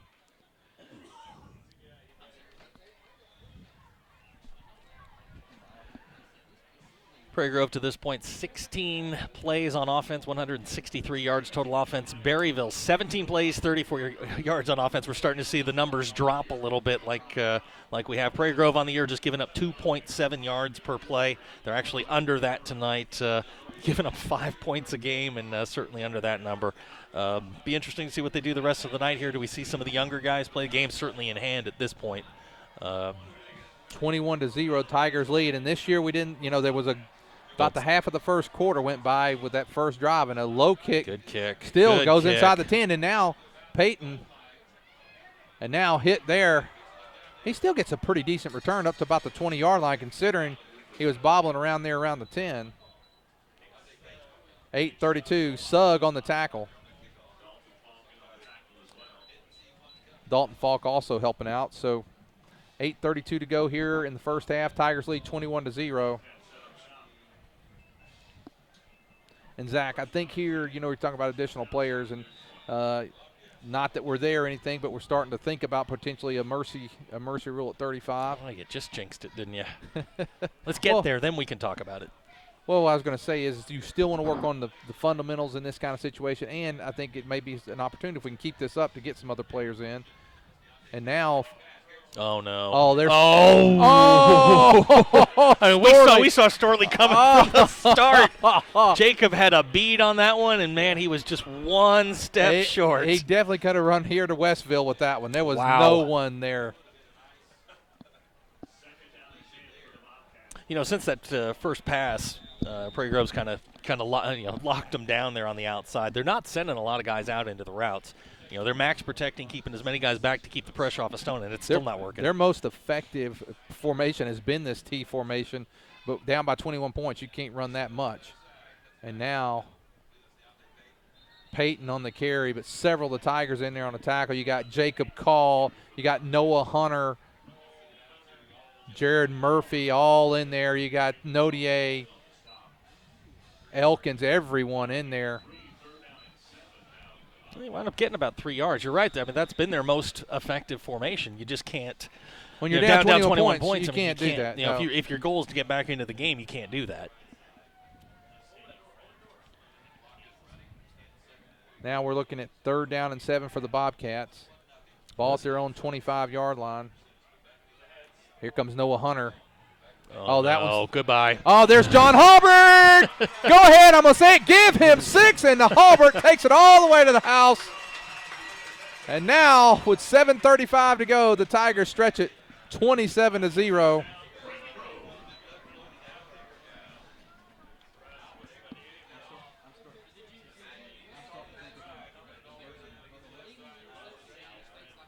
What a great play by Halbert. Ball, the quarterback's arm got hit. John, perfect position, takes off. That's 2 years in a row, by the way. Yep. With an interception for a touchdown. That's his second touchdown of the night. This is about the time of the year he got that going last year, where it was like every week he was returning one. He's been like that almost this year. He's had all a big year. night. He had a punt return that was called back, but and then he's he had a touchdown pass. Yeah, absolutely. And now, extra point on the way, and another good kick by Landon Allen, 28-0. Landon's foot is on tonight, and that makes it now the Tigers 28. Can we just go ahead Bobcat and call it 0. player of the game? Can we just give it to him now? I mean, Well, that's what, 3? Well, looking at the comments page, we have Sandy and Fred Raw from Haven, Kansas, watching tonight. That's your time period, right? Yeah, that would be House of Pain. Yeah, 1992, 3, something like that. Yep. And the beach party's down there enjoying the jump. Toga. Well, with 7:35. Everybody's in a good mood tonight. Almost everybody. Well, yeah. Looking across. Wait, well, a few more Berryville folks have showed up. Yeah, and the band's here. As long as the band's here, that's all I care. We said that in unison. The band's excellent. If you haven't seen Berryville's band, they are phenomenal. Oh, absolutely. And they actually don't play at halftime. They play after the game is over. Yeah, they're great. Now Landon Allen to kick again. Has been doing a great job on the extra points and on kickoff. kickoff. This will be his 37th kickoff the last 2 weeks. And this one's going to be a low drive there. Chapin again, boy. That guy does everything. That's going to be Creighton Ledbetter on the tackle. I sure hope they got an ice bath over there for him, because he's going to need it after this one. And the kicker, Landon Allen, came down. Landon, don't go in there unless you have to, Landon. But he makes the tackle, and so. Landon, we have big people to make those tackles. So Berryville's going to get pretty good field position with that kick. That's called outsourcing that. Landon needs to outsource that tackle. He doesn't need to get involved. The ball at the 37. They go back to the T formation. Stone, he gives it to Chapin, and Chapin is just met by a host of Tigers. The black hole. I saw Taylor. There's Brandon Taylor. You've got Murphy. You got Call. You got J.D. Speed. Holy moly, everybody's in there. Nodier. Good grief. That's what they do. It's a swarming, attacking, gang tackling defense, and you're just not going to run the ball up the middle on them consistently. Because of you got to try to get it outside. Some of the last couple of games, the teams haven't been running as much at Prairie Grove, and we haven't heard Call as much. But tonight they're trying to go there, and we're hearing a lot about him. And there's Nodier on the tackle. And the thing is we're calling wearing a Nodier's helmet comes off. He has to come out. Here comes Eli Lopez, also Weston Bartholomew coming out is Nick Sugg. What you're seeing here tonight, though, is when we'll call the initial guy, but there's 3 or 4 players on every single tackle. That's what Dick Butkus used to say was, hold them up.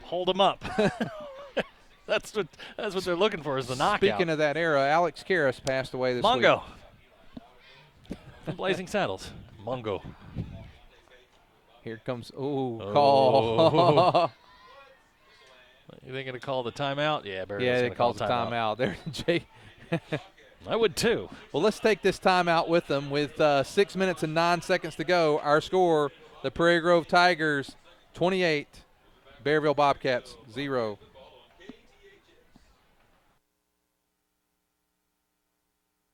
PG Telco is the proud sponsor of PGTigersOnline.com, where you can find out all the very latest of what's going on with all the sports teams right here in Prairie Grove. But PG Telco is more, a lot more. They offer phone, internet, long-distance services, and bundles, making it all affordable. And that includes DirecTV. For your home or office, staying connected to the fast-paced world is as easy as calling PG Telco. Call 846-7200. That's 846-7200. PG Telco, built on community, focused on progress.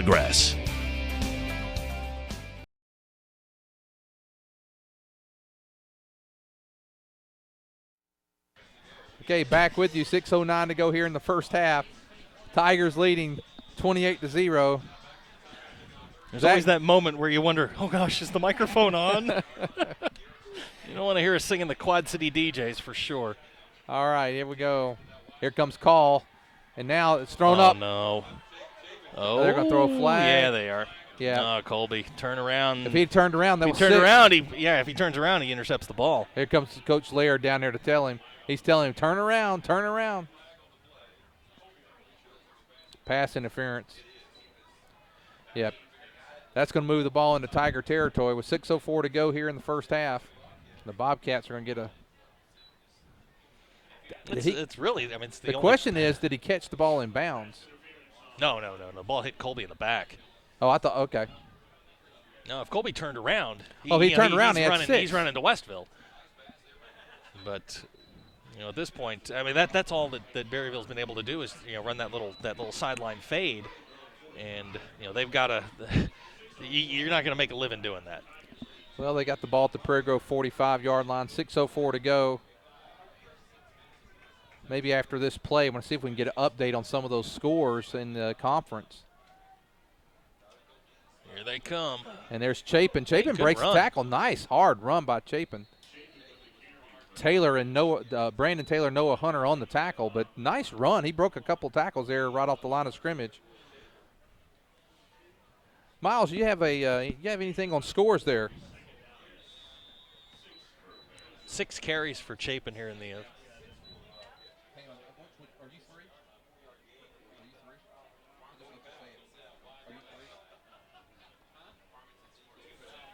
Can you hear me on that? Scores in there. Miles, after this, giving us an update on scores. Oh, look out. And there's Jared Murphy with a sack back to the original line of scrimmage. What's the scores there, Miles? Farmington's down 6-7 against Gravette. Gentry is behind Lincoln 7-6 also, and Pea Ridge is still beating Ozark 14-0. Wow. That is that's shocking. 14-0. I am really surprised at that tonight. 3rd down and 11 now for the Bobcats. I know we have the scores going across the bottom tonight of our screen. And now there is Peyton. Peyton's going to get the first down, and he's got more. He gets down to the 30-yard line, finally brought down by Logan Bartholomew. Just a breakdown there on the strong side of the defense there. Well, now the Bobcats trying to get something going here. They certainly got something here if they can punch it in here. Make this a little interesting. Ball at the 31. Now it's time for the black hole. The black hole to make a stand. 1st and 10 for the Bobcats. Ball at Prairie Grove 31. There goes Chapin, and he's met. There it is. That's Jared Murphy on the tackle. Also J.D. Speed coming in. I can't wait till 50 years from now when we get to tell the origin of the black hole defense. Thought that one up in my living room the other day. Let's see what we got here. What do we got? 2nd and 10. 4 minutes to go here in the second quarter. In Berryville, this is their best sustained drive to this point.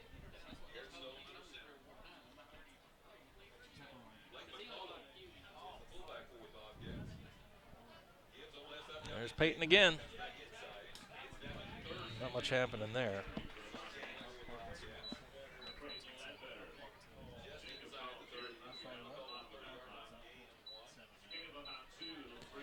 Just an update on the Farmington score. Now Farmington leading 14-7 over Gravette. Well, it looks like Farmington may be establishing control again. Is the Farmington game, does anyone know, where is it at? Is it in Farmington? It's in Farmington, so just about 6 miles down the road. We have a good game going on. 28-0 here. It's 3rd down and 9 for the Bobcats. Let's see, Coach Elder's sister in Wellington, Kansas. She's enjoyed being down here for a couple weeks. She was here for the Farmington game, and it was nice to have you here as well. Big sis. I want to know if we're tailgating in Wichita. Is that We have a lot. We got a party over at the Holiday Inn in Wichita. When I go check the stats for watching the webcast, and I see where they watch from, the number one state is obviously Arkansas. The second state, surprisingly, Texas. Really? And then it's Kansas and Oklahoma. We have a lot. Texas is their own country. Just ask. I did. It's funny that I did since we started the webcast in 2010, I did how many hits we've had from which states. And it's interesting, we've had 47 of the 50 states. Now, I went through this with Mr. Bond at a volleyball game the other night. Want to guess, just take a shot at the three states? Montana. Keep going.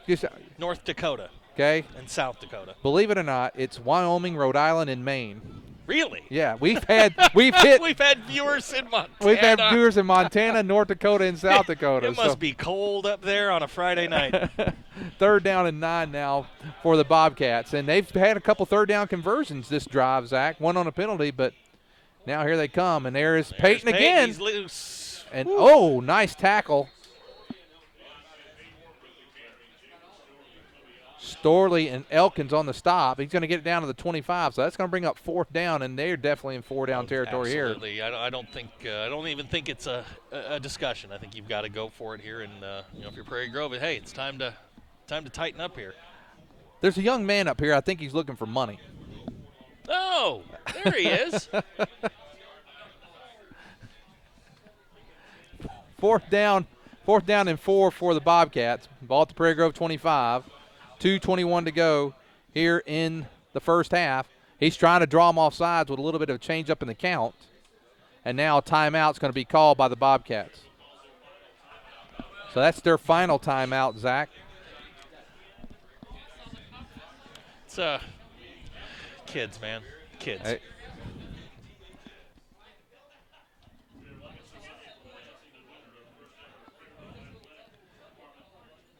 Miles, any more updates on our scores? Same, still looking at P Ridge leading 14-0 over Ozark, and Farmington with that 14-7 lead, and Lincoln leading Gentry is at 10-6.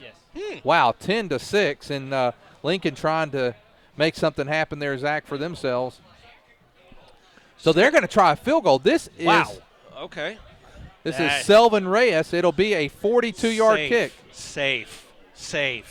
No trickery. No, let's not go Les Miles here. Let him kick it.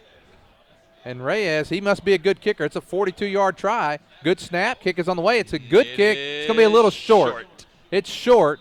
It was on target. He had a nice try there by the Bobcats. And now the Tigers are going to take it over. The ball will be placed at the 20-yard line. Now here's an opportunity to work on something you haven't had a chance to all year long, which is your 2-minute drill.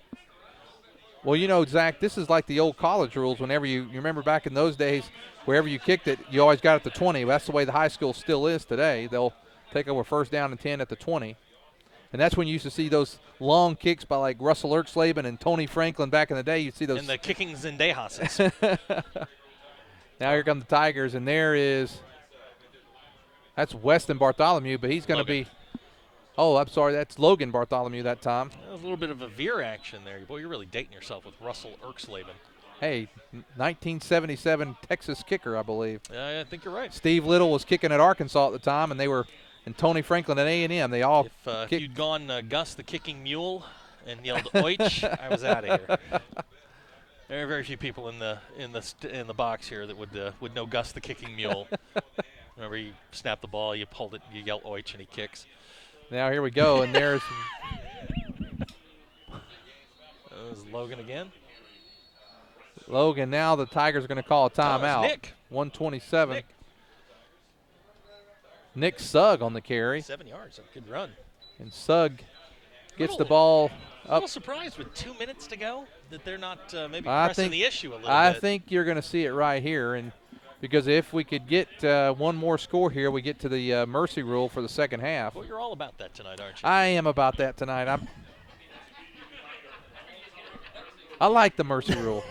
I think it's good for both teams. Yeah, it's You know, I mean, to be honest, Berryville hasn't played that badly. No. They've gotten down to key situations where they've gotten behind the sticks a little bit, and I mean, you're not going to. I don't care who you are. You're not going to convert a lot of long third and longs against Prairie Grove. If you're Farmington, Ozark, I don't care who you are. But Berryville's not as deep and as talented as some of those teams. You've got to, you have to stay ahead of the sticks. And I was just sitting here looking at some of the numbers. Deontay Payton's carried the ball 12 times here in the first half. 39 yards. I mean, Prairie Grove's doing a nice job. They've total. Berryville's got 24 carries for 37 yards. Yeah, a couple of sacks offset that, but still, the Bobcats have, they've got 4 first downs. Prairie Grove with only 7, but they still have 7 with 28 points. So Prairie that's okay. Grove's got those chunk plays, the 35-yard touchdown, the 49-yard touchdown. I mean, at this point, 59 yards in offense. Halbert came Prairie straight Grove. out here to the wide. I wonder what that means. And now the Tigers. You got Weston uncovered. Weston Bartholomew and There Weston. you go. There you go. And Weston's going to That'll get out work. of bounds. First down. He's going to be spotted out about the 37-yard line of the Tigers. And now with a minute and 20, Tigers have spread it out a little bit, and they're going to probably try to put one more in the end zone. Actually, they're going to spot at the 38-yard line. First down and 10 for the Tigers. It's just Cooper's second completed pass of the half. The first one being the 35-yard touchdown pass. He's 2 out of 4, 46 yards and a score. We had mentioned earlier, we were talking earlier about the volleyball game. The girls volleyball team starts the district tournament this week, Zach, and it'll be here at the new Prairie Grove. Nice. We call it the Prairie Grove Volleyball Palace. Their first pitch. There There's Weston. he goes. Go Weston. Weston over the 50 to about the 47-yard line of the Bobcats. First down and 10 for the Tigers. 1:12 to go here in the first half. And now the Tigers are going to go no huddle here.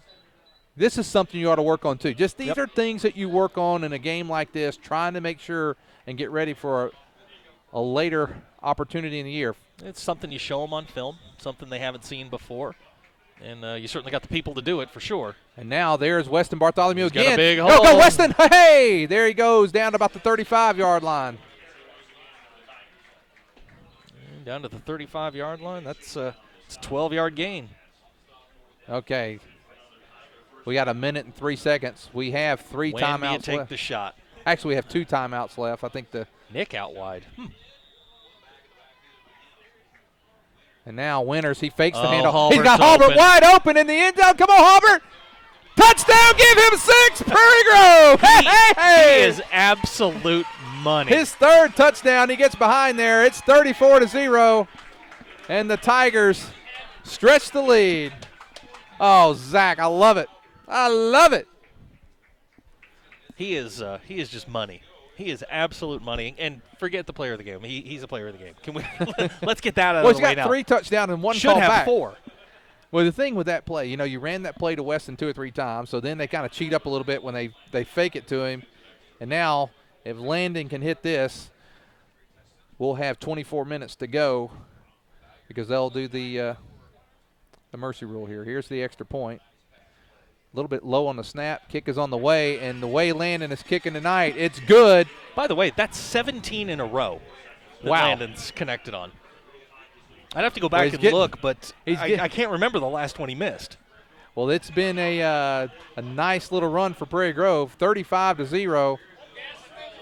And after last week's 49-2 victory over Lincoln, the boys are looking good. Yeah, they're certainly humming right along here. 22 plays here in the first half for 243 yards. That'll work in a lot of leagues. I don't care if you're playing in the SEC or the 1-4A. Berryville to this point, 59 yards in total offense, averaging 2 yards per play. Well, I want to bring something up tonight, Zach. Our band will be coming out here in a bit, and when the band comes out, we'll try to put the mic out there so you can hear the band. Also, one of our band members, Sam Webb, had a little bit of a faint at school, and they had to rush him to Little Rock Hospital, Children's Hospital, and he's a good friend of my family, and I want to wish him a speedy recovery, trying to get an update. Right now I know he's in stable condition, but I want to wish Sam well. Here's the kick by Landon Allen. Well, he is smoking it tonight. Man, and that's against that wind, too. Valdez, and now he's going to be brought down around the Right around the 20.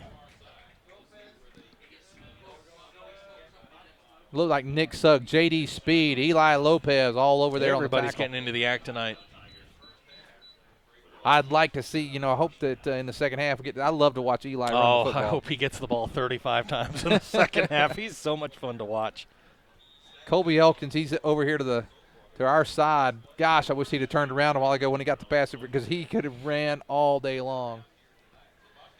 Let's see, splitting out wide, number 16 for the Bobcats, Tyler Coatney. Now just running a straight ahead there. Several of the Tigers in there. Brandon Nodier being one. Jared Murphy. Got nothing on that one. And Noah Hunter also all helping out. Down to 30 seconds to go here in the first half. Tigers leading 35-0.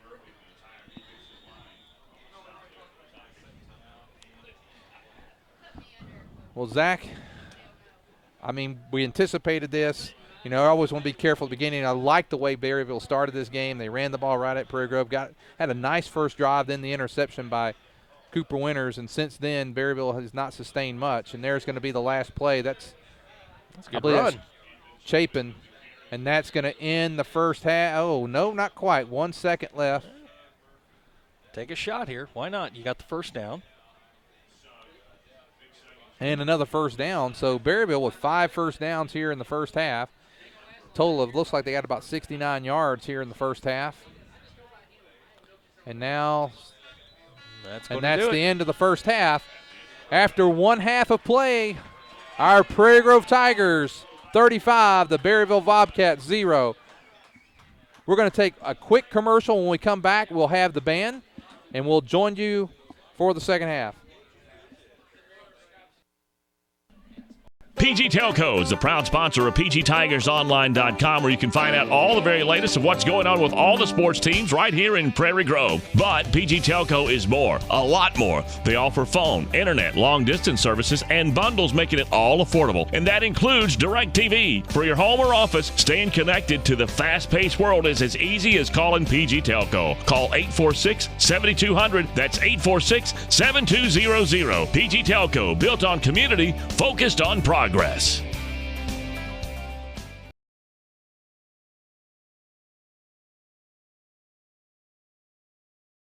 I want you to try and imagine all the progress that's been made in medicine since 1918. Now try and imagine the progress that's been made in the insurance business as well. Needless to say, the changes have been massive, but Sterling Drug in Prairie Grove has kept up with it all, and Gary Davis and his staff are ready to provide you with the latest and most effective drugs, and they're going to work with your insurance companies as well. While there have been massive changes in medicine and insurance, one thing that has not changed is the quality professional care you'll receive from Sterling Drug. Sterling Drug, keeping you healthy since 1918.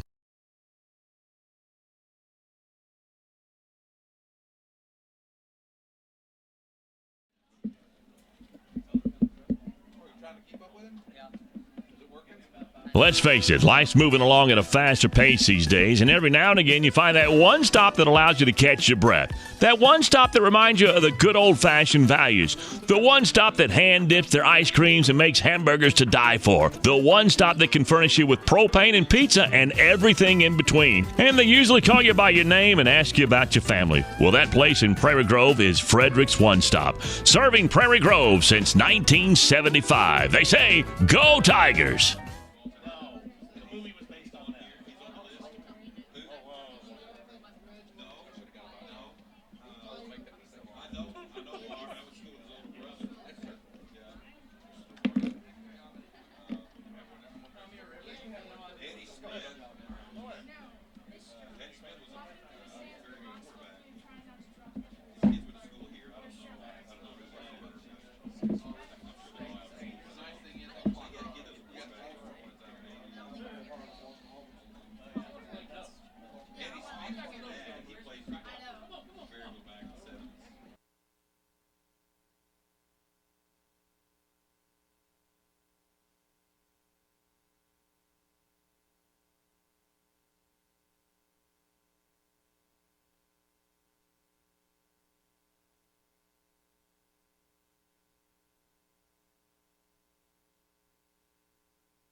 We got a question that was asked online from Logan Wood if the Berryville. We'll try to broadcast the Berryville band at the end, and also want to say hello to Jennifer, who is visiting from Japan. So hello, Jennifer.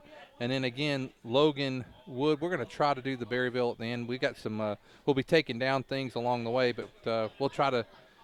Those that want to watch Berryville, we'll try to do that. And now the Prairie Grove Marching Band.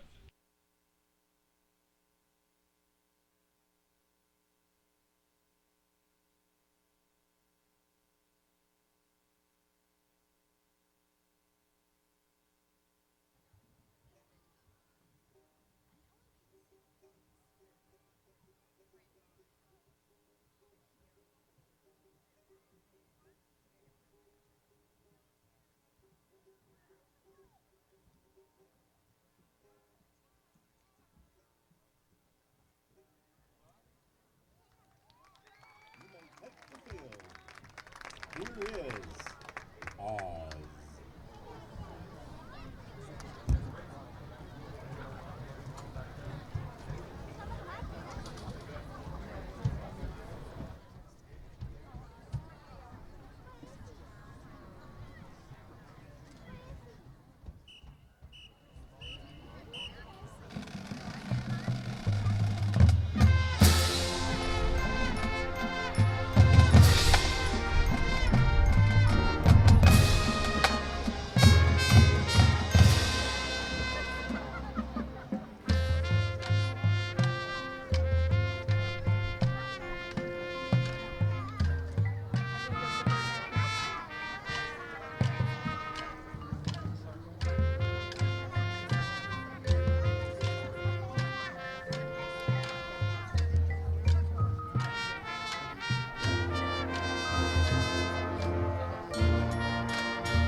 Kansas anymore.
By Music Without Mercy Productions.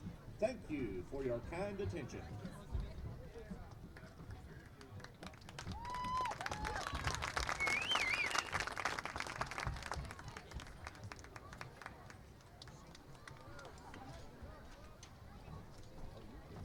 Since we have a little extra time tonight, we want to give you a couple little features here. We want to show off our percussion and other things.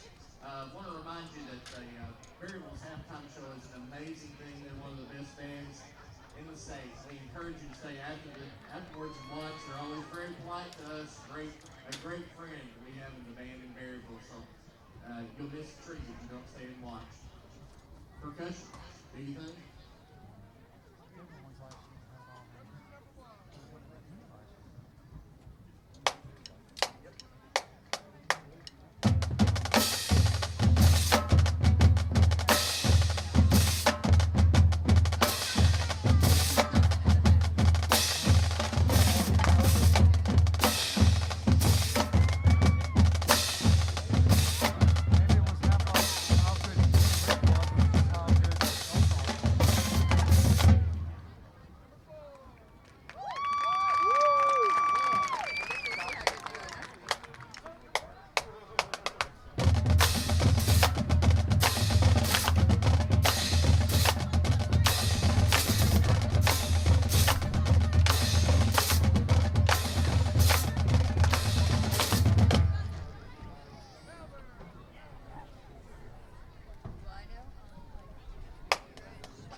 Ready? Let it rip, guys.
And a very nice job by the Prairie Grove band and then the Palm Squad and cheerleaders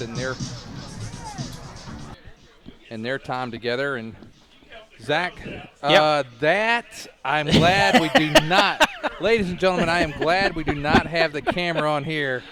The picture of Zach Arns dancing to Michael Jackson. That's something that. Nothing wrong with that. No, there is something wrong with that. Man, you don't respect a rhythmic genius. That's what you call that. Right. Well, we got about 3 minutes here before the start of the second half. And, Zach, why don't you go through some numbers here in the first half? Yeah, just a couple of things to point out. Prairie Grove, pretty much on par offensively, 243 yards in the first half. Only gave up 69 in the to Berryville, 2.3 per play, which is slightly below their season average per play.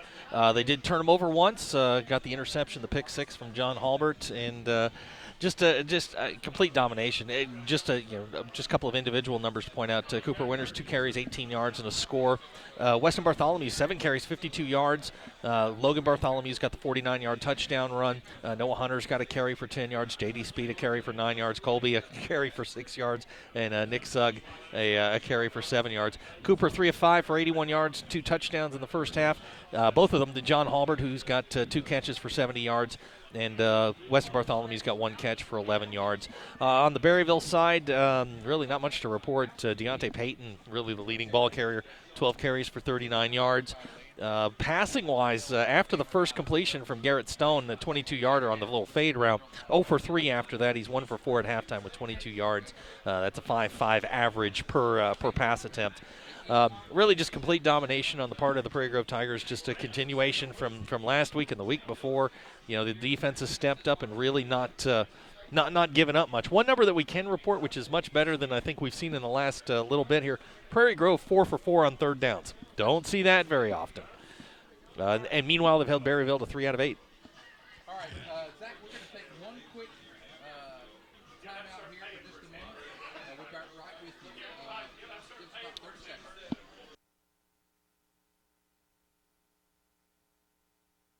PG Telco is the proud sponsor of PGTigersOnline.com, where you can find out all the very latest of what's going on with all the sports teams right here in Prairie Grove. But PG Telco is more, a lot more. They offer phone, internet, long-distance services, and bundles, making it all affordable. And that includes DirecTV. For your home or office, staying connected to the fast-paced world is as easy as calling PG Telco. Call 846-7200. That's 846-7200. PG Telco, built on community, focused on progress.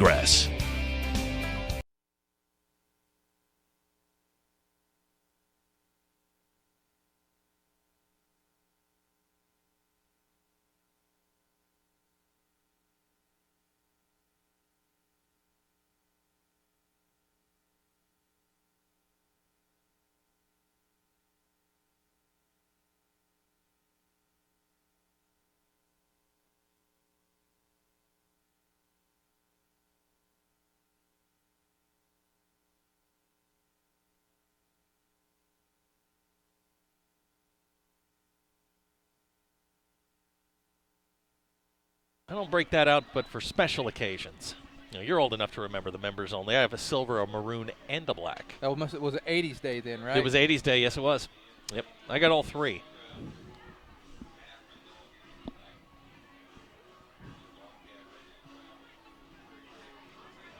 Yeah, I hope, ladies and gentlemen, will remind you as you get ready here for the second half that we will stay on the air for the Berryville Band. And we'll cover them.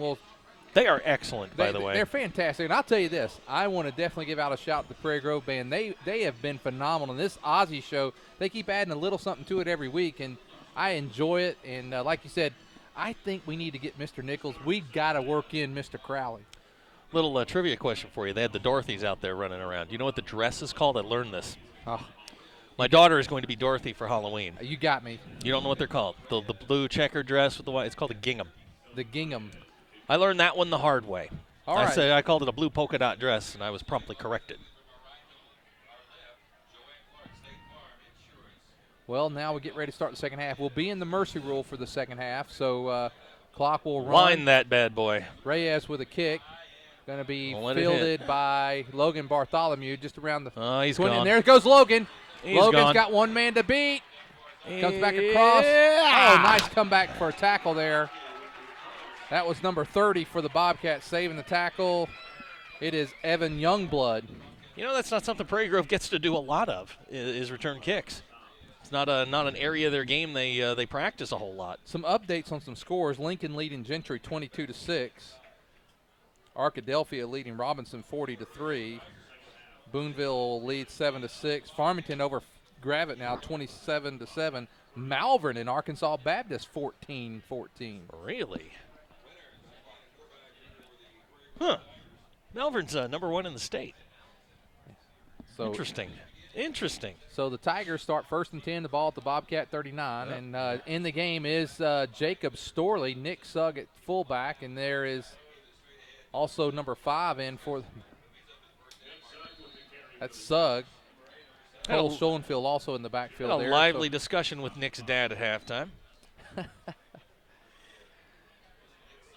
Next week's game in Pea Ridge, you'll have a different crew for announcing. Zach and I will be heading to South Bend, Indiana. Zach's a big Notre Dame fan. I'm a Brigham Young University graduate, and they play each other next week, and Zach and I are making our way up there. So Jake McBride and Principal Bond will be your announcers for next week. And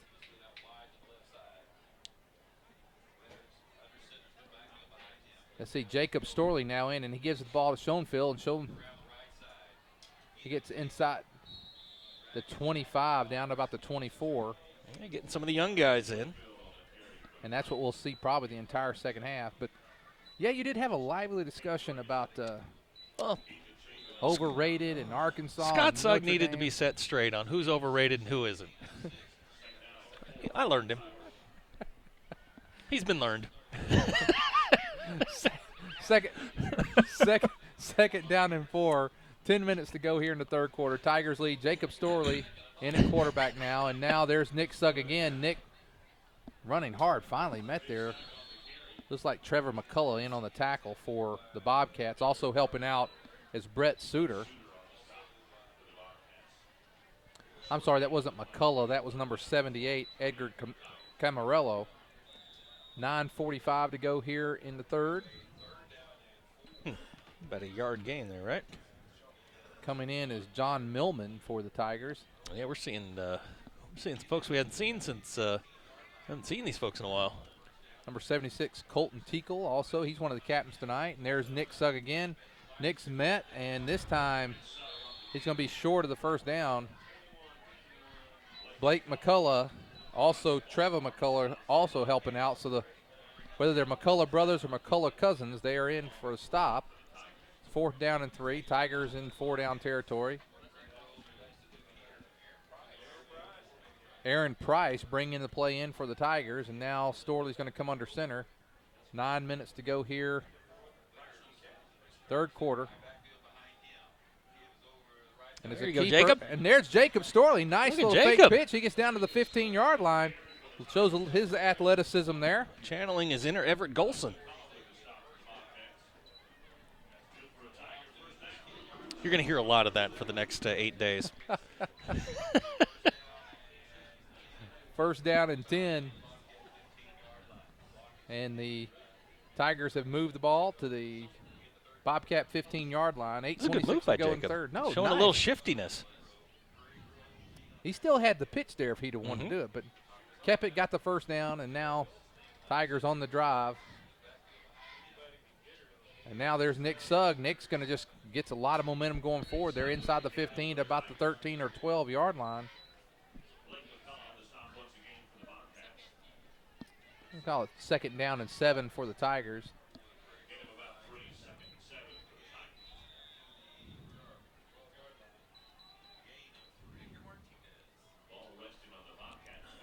Well, with the running clock here, if Prairie Grove can punch this in, we'll probably get it. Now, do they stop it?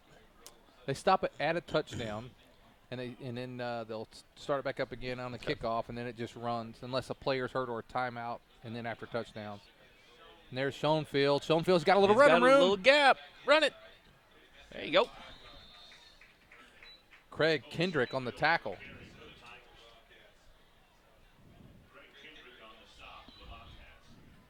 He's going to get close to the first down. It's going to be 3rd down and just about a yard to go. So the Tigers, nice drive here by the second unit, Zach. They've got the ball from the 45 down to about the 5. A little time-consuming drive. Got some guys in here. Here comes the Mad Stork. Got some folks we haven't seen in a while. Schoenfeld and that Mad Stork you're talking about, Elliot Chamberlain. And there is Suggs. Nick. Suggs got the first. There we go. Keep going, Nick. Nick down to about the 3-yard line. I think it's very clear that Nick gets his athletic ability from his mama. There's no question. Boy, ever since the halftime debate. Yeah. It's very, very clear to me. 6 minutes, 28 seconds to go. I'm getting all kind of questions here that I do not know. Checkered, not polka dot. I have no idea where you can order a PG yearbook 2013. Sorry. There's Schoenfeld. Give he him is in. 6. There we go. And the Tigers stretch the lead 41-0. And I think Prairie Grove has scored on every possession tonight, Zach. I think you might be right. I know they haven't punted, and they haven't turned it over. So yeah. Oh, I just got the answer to the question. You can now buy your all-color Prairie Grove Tiger yearbook earlier than ever before online at yearbookforever.com. So whoever asked the question, from Anonymous, I guess, yearbookforever.com, all one word, yearbookforever.com. On the website, you can purchase great extra options for your yearbook that aren't available anywhere else. Landon Allen in for the try. A little bit of a low snap. There's Halbert. Oh. And Halbert, can he get there? No. He's going to be short. A little bit of a low snap there, 41-0. Again, you can buy your all-color Prairie Grove Tiger yearbook earlier than ever before on yearbookforever.com. On the website, you can purchase extra options for your yearbook that aren't available anywhere else. Don't put it off. Order your copy now. So there's the answer to the question. Now, back to the Dorothy dresses. Polka dots, checkers.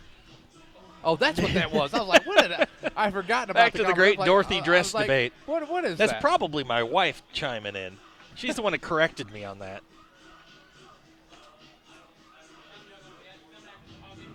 Someone's asking me to sell Trisha Sam hello. So trying to those if you're gonna What are you, Chuck Woolery? Well, if you're going to comment on our comment page, we're gonna try to accommodate you. We're always trying to, especially when it's 41-0. We'll do just about anything at this point. My wife just sent me a text. She's watching the broadcast from Springdale, doing the dishes. Who said it? Did someone on the camera say that was their mom? Is that you? Is that you, Ethan? Oh, Trisha Sam. Okay, got it. I was off air. I always get nervous when somebody goes, "That's my mom." That always makes me nervous. Well, Trisha Sam is that is our Ethan Sam, one of our cameramen tonight. That's his mother. So, and he says hi to Trisha. Hi, Mom. Hi, Mom. So here we go. 5 minutes and 35 seconds to go here in the third quarter. You can tell it's a mercy rule game right now, Yeah, Zach. we're losing it. Okay, 41-0 Tigers lead. Berryville with the ball at their own 35-yard line. In the T formation, and they got something going. And a nice tackle. Schoenfeld just made a touchdown, and now he makes a tackle. Also coming out to help, number 58 for the Tigers. That is Boyd Sparkman. So we're going deep into the roster tonight. And now you got, you have Eli Lopez in. Got Lopez in now. Austin Hall. Elliott Chamberlain over here on the defensive end. That's Chapin. And, man, this second unit they're going after it as well. You got Lopez in on tackle. Also helping out over there is Sparkman and Jack Reynolds. Jamison Huckabee. Man, these players are all over the place right now. Chapin's going to be a sore young man tomorrow. He has definitely toted the mail, made some tackles, and he's kind of been everywhere. And he's going to be a sore man. He's going to feel like Harry Chapin tomorrow.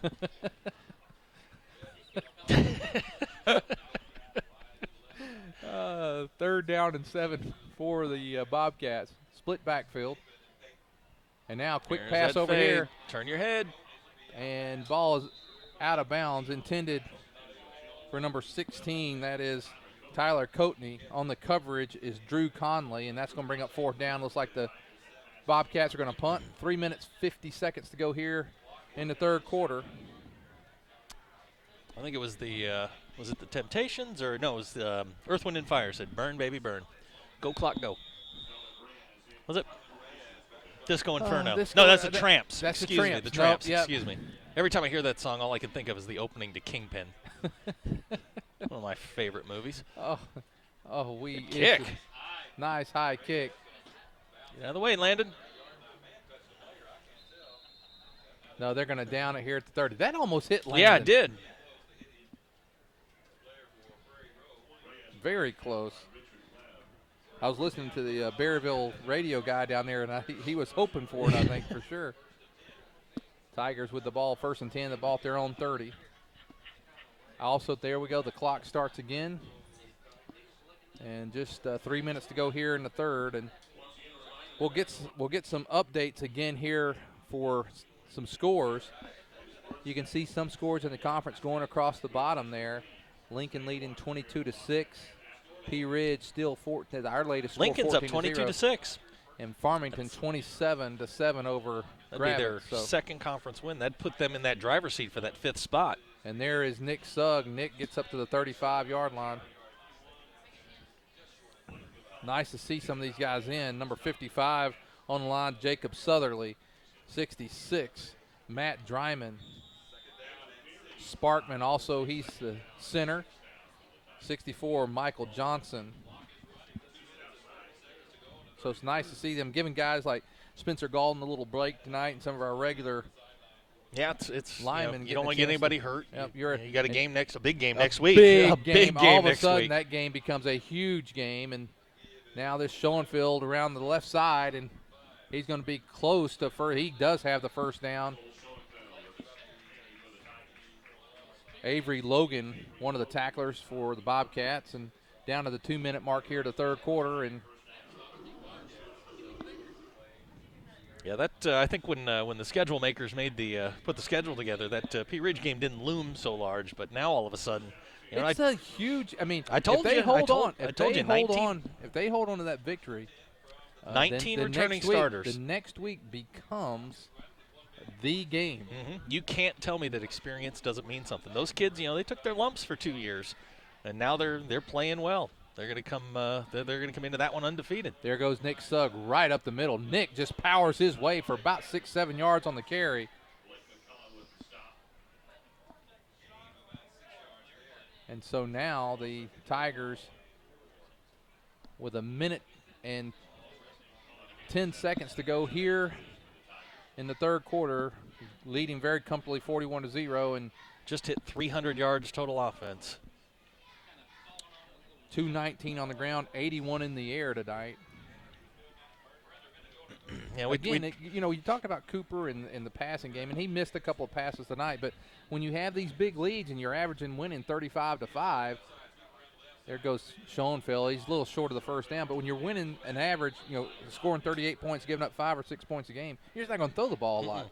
No, there's not much you can do when you get those big leads. You just gotta kind of ground these things out, and I mean you don't get a lot of time and a lot of game action to work on your passing game. And we don't. The thing is that in a game, Prairie Grove runs best when they run their wing tee. That's when they're at their best.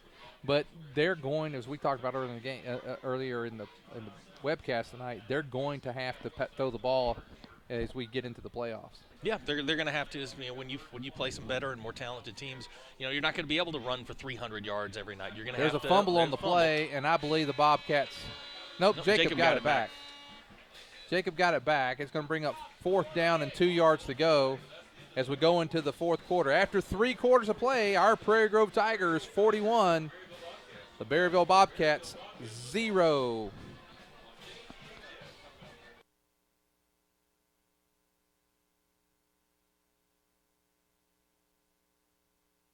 PG Telco is the proud sponsor of PGTigersOnline.com, where you can find out all the very latest of what's going on with all the sports teams right here in Prairie Grove. But PG Telco is more, a lot more. They offer phone, internet, long-distance services, and bundles.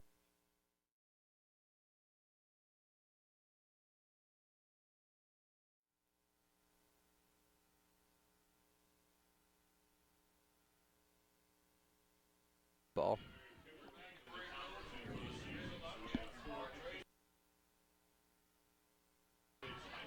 Okay, we're back with you. Woo! 4th down, and gosh, I guess we lost a couple yards there. It's going to be 4th down and first punt of the long night. 3. It is the first punt of the night. JD Speed's taking over the punting duties. I'm okay with that. Yeah, he's actually averaging about 37 yards a kick.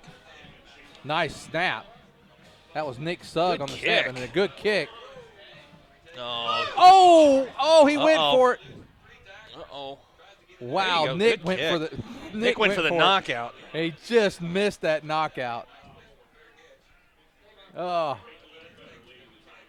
First down for the Berryville Bobcats, ball at their own 16-yard line. That return for all of a 6-yard return seemed a lot more involved. Yes. He, But Nick was watching it, and he kind of just barely missed that tackle. Yeah, maybe he did get some athletic prowess from his papa. For those that may be watching, Scott Sugg, Nick's father, is just a couple of chairs down here from Zach. And so they've been going at each other a little bit. I like the way the second unit's playing, Zach. Playing very well. Chapin on the carry, and the system is working. It clogs the middle, and you can't get any push out of the middle with 5 or 6 guys coming through between the 2 guards in the center. On the tackle, Orrin Hacker. Hey, that's 2 weeks in a row. Also, Colton Teakle helping out. So, Stone under center.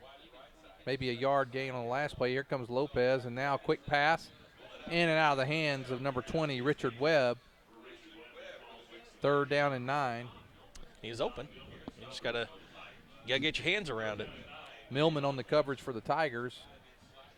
3rd down and 9 now for Berryville, and since that first completion in the first quarter, 0 for 5 passing. They're 1 for 6 total, 22 yards, 2 interceptions.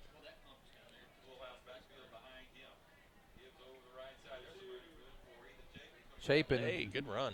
Good tough run. A lot of good running, but several Tigers there. Schoenfield.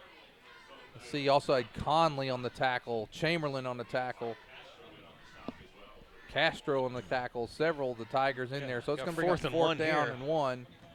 It looks like they're going to go here. Ball at their own 25, and at this point with 9:42 and this game, the clock's running, why not? Yeah. Dial up your best play. There goes. They come. He's got it.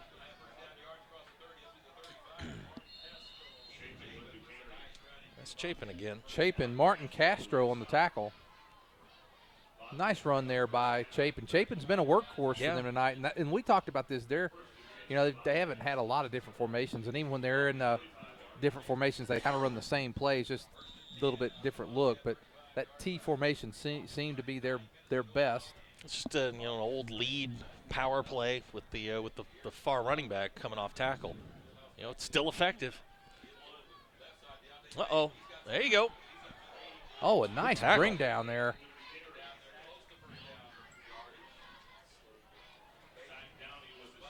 That was Zach Downey on the tackle. That may be the first time we've called his name this year, Zach, but it was a good tackle. He wrapped up and brought him to the ground. They're going to give him first down. Deontay Payton on the carry, and it's going to be 1st down and 10 for the Bobcats. Ball at their own 46, and I think Berryville wants to score. I think they want to get the ball in the end zone here. Split backfield, and there goes nice run by Chapin. He's just going to go right at the Tigers, picks up about 5 or 6 yards. You can tell they're a little bit more comfortable here with this second unit. Lopez and Matt Granada on the tackle. 2nd down, let's call it 4. 7 minutes, 58 seconds to go in the ball game. Next time we have a break, I'm going to see if we can get an update on that Ozark P. Ridge. There's a quick, Stone's pass was intended for Avery Logan. Going to be 3rd down.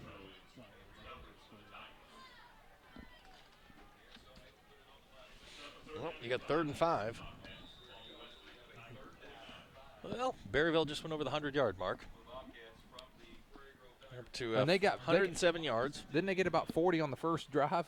24, 25 on the first drive. Yeah, a quarter of that came on the first drive. Oh, he's offsides. We got the receiver offsides. Yeah, they're going to call that. And there's Chapin again. Chapin, he's going to be about a foot short if they mark it there at the 45. So it's going to be 4th down again, and I'm sure they'll go for it. Hey,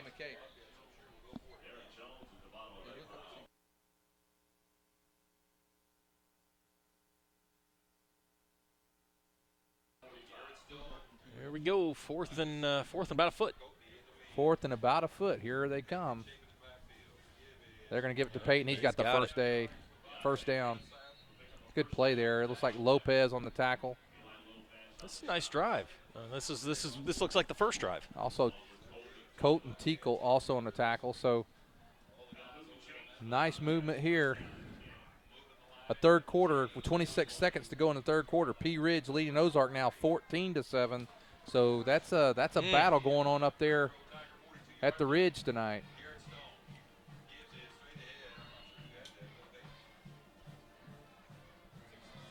Look like Coatney on the carry. Tyler Coatney on the carry. That's he hasn't carried the ball since early in the ball game.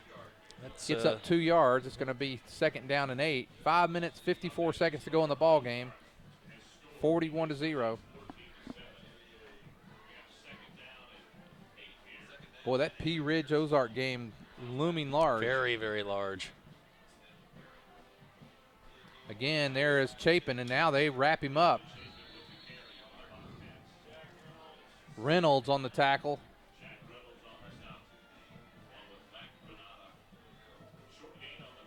Granada and Lopez also on the tackle. So going to bring 3rd down, and let's call it a long 6 to go for the Bobcats. We're certainly in 2-down territory here. I don't think there's any dispute about that. They were in 2-down territory at their own 25-yard line. So 3rd down and a long 6 for the Bobcats.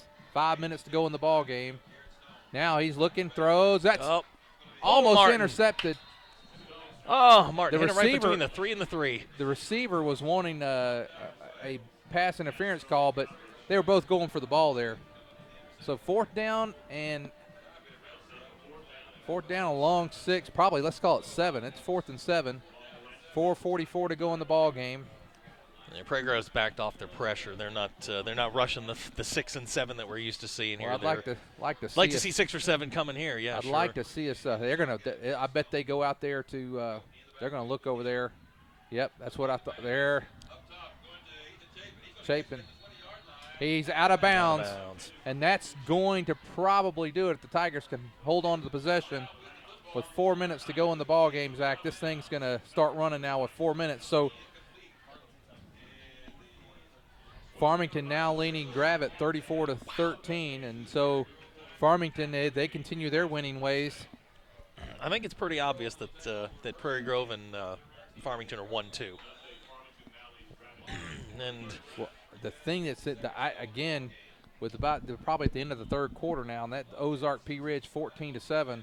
That's surprising. That's really surprising. You know, as big as Ozark is, you'd think they should be able to physically control Pea Ridge a little bit, but Pea Ridge is vastly underrated. Now Storley hands it. That's Eli Lopez. Come on, Eli. He breaks a couple of tackles. I think that is a young lady out on the field. What?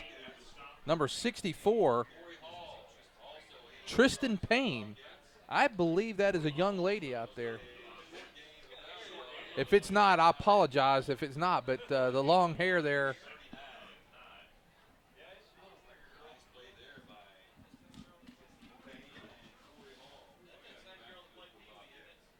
It is.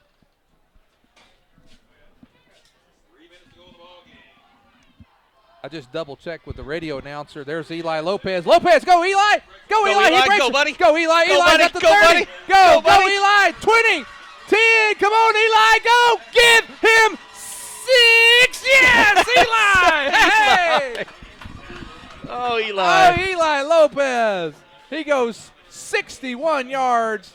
Eli Lopez in for the touchdown. And with that carry, he becomes the leading rusher in the game. Eli, 2 carries. What do you got? 2 carries 62 yards. 2 carries for 62 yards, averaging 31 yards a carry. Of course, the big run, 61 yards. And now, Landon Allen. Now, he missed the last one, but not because of the kick. It was a bad snap. It was, we missed it. 47-0, and now with the opportunity for the extra point from Landon Allen. And now Halbert to hold. Good snap this time. And that looks good. And with 2 minutes and 42 seconds to go, The Prairie Grove Tigers 48, Berryville 0.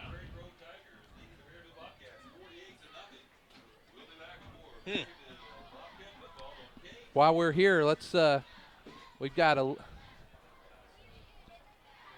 Alicia Finfrock, one of our producers here. She's looking up, trying to get us an update on that Ozark score. Let's see what else we have out here. We've covered a lot of ground tonight, Lynn. Covered gingham dresses and Michael Jackson and the athletic prowess of the Sugg family. Just trying to answer obviously Krista. Trying to answer some of the questions here online. Mitch is asking when the volleyball game is. Mitch, I don't know when the game is for sure yet, but we'll try to get that posted. Someone asking about the. I don't know what is up with the Birds tonight on Friday night.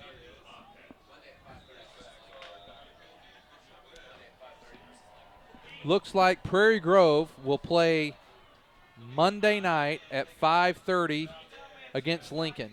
And the plan, I believe the plan right now is to webcast it.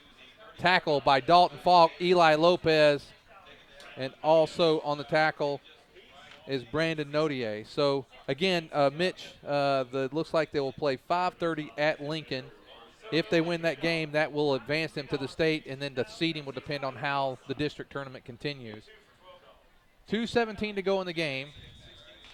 Whoever you accused of being your wife a while ago on the webcast said not your wife. So just making sure that you knew that. So 2 minutes to go in the ball game. Bobcats wanting to get on. Looks like a new quarterback in. And the new quarterback in for the Bobcats, Cody Powell. Cody Powell is a junior. New quarterback, same play. Well, I guess that was Peyton on the carry. We're down to a minute and 45. Zach, we're going to remind those that at the end of the game that we will continue the webcast. We'll put the mic back outside. You can watch Berryville Band. They're worth it. They're worth your time. Absolutely. They are really good. Coatney and now several of the Tigers in there. Michael Johnson helping out, and Drew Conley, Zach Downey. Lincoln 29-6 over Gentry. So that Lincoln's gonna, that last final spot will go between Lincoln and probably Gravett right now, the way it's shaping up. That's going to be a big game. There's Peyton. Peyton's got the first down up to the 45. Now we're down to 55 seconds. 48-0. Tigers lead. Matt Dryman and also Orrin Hacker coming into the game. Aaron Price, a lot of guys getting to play tonight. Like to see that, Zach. And we've done that the whole second half tonight, trying, Coach Absher making sure people are healthy for the big game now against P. Ridge. We don't know how that's going to finish out. And now fumble, and the Tigers have it. I want to see who get that.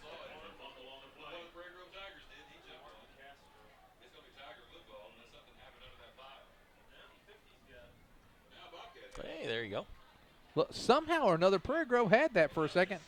It looked like that would be somebody under that pile giving somebody the business. I think business. It's Mark Castro had it, but he didn't hang on to it. And we're down to 5 seconds, 4, and 3, 2, 1. That's going to do it. Well, that does it. Our final score, the Prairie Grove Tigers 48, Berryville Bobcats 0. Miles, why don't we take a quick timeout and go for a commercial. Following that, we'll come back for the Berryville Band. And then we'll also come back with some stats. I tell you what, Miles, why don't we stay here and go through some stats real quick? And, Zach, you want to handle that? Yeah, sure. The Prairie Grove Tigers tonight, 363 yards of total offense, 9.6 yards every time they snapped the football tonight. Held Berryville to 139 yards total offense, 117 of that coming on the ground. Prairie Grove tonight, a number that we highlighted in the pregame show, 5 of 7 on third downs. It's a good number. Like to see that. Just some individual numbers. Leading rusher tonight, and I don't know how often we get to say this, but Eli Lopez led Prairie Grove in rushing with 62 yards. Logan Bartholomew had 60, Weston Bartholomew 52, and so on and so forth down to, let's see here, Colby Elkins, 1 carry for 6 yards. Good passing numbers tonight for Cooper. He had 2 catches for 70 yards and 2 touchdowns. Weston Bartholomew caught the other pass for 11 yards. That was back in the second quarter. Leading rusher for the game tonight, Deontay Payton, 18 carries, 70 yards for Berryville. He was certainly the man for them tonight. But if you want to circle a number and say, hey, Prairie Grove's getting better, 1 out of 9 passing for Berryville tonight, 2 interceptions. And they gave up 22 yards through the air. 16 first downs for Prairie Grove, 10 for Berryville. And they held Berryville, 3 of 12 on third down. So all in all, a good night, 48 points on the board. And the scoring average goes up. The scoring offense goes up. And scoring average on defense goes down. And scored all but 1 possession that we had in the ball game. So very good. Didn't turn the ball over. Well, that's what we're going to do, Zach. Let's go ahead. We're going to take a quick commercial break. Following the commercial, we'll come back for the Berryville Band. And then we'll have some final comments after the Berryville Band and see if we have an update on that Ozark and Pea Ridge game. All right, after the commercial, the Berryville Band.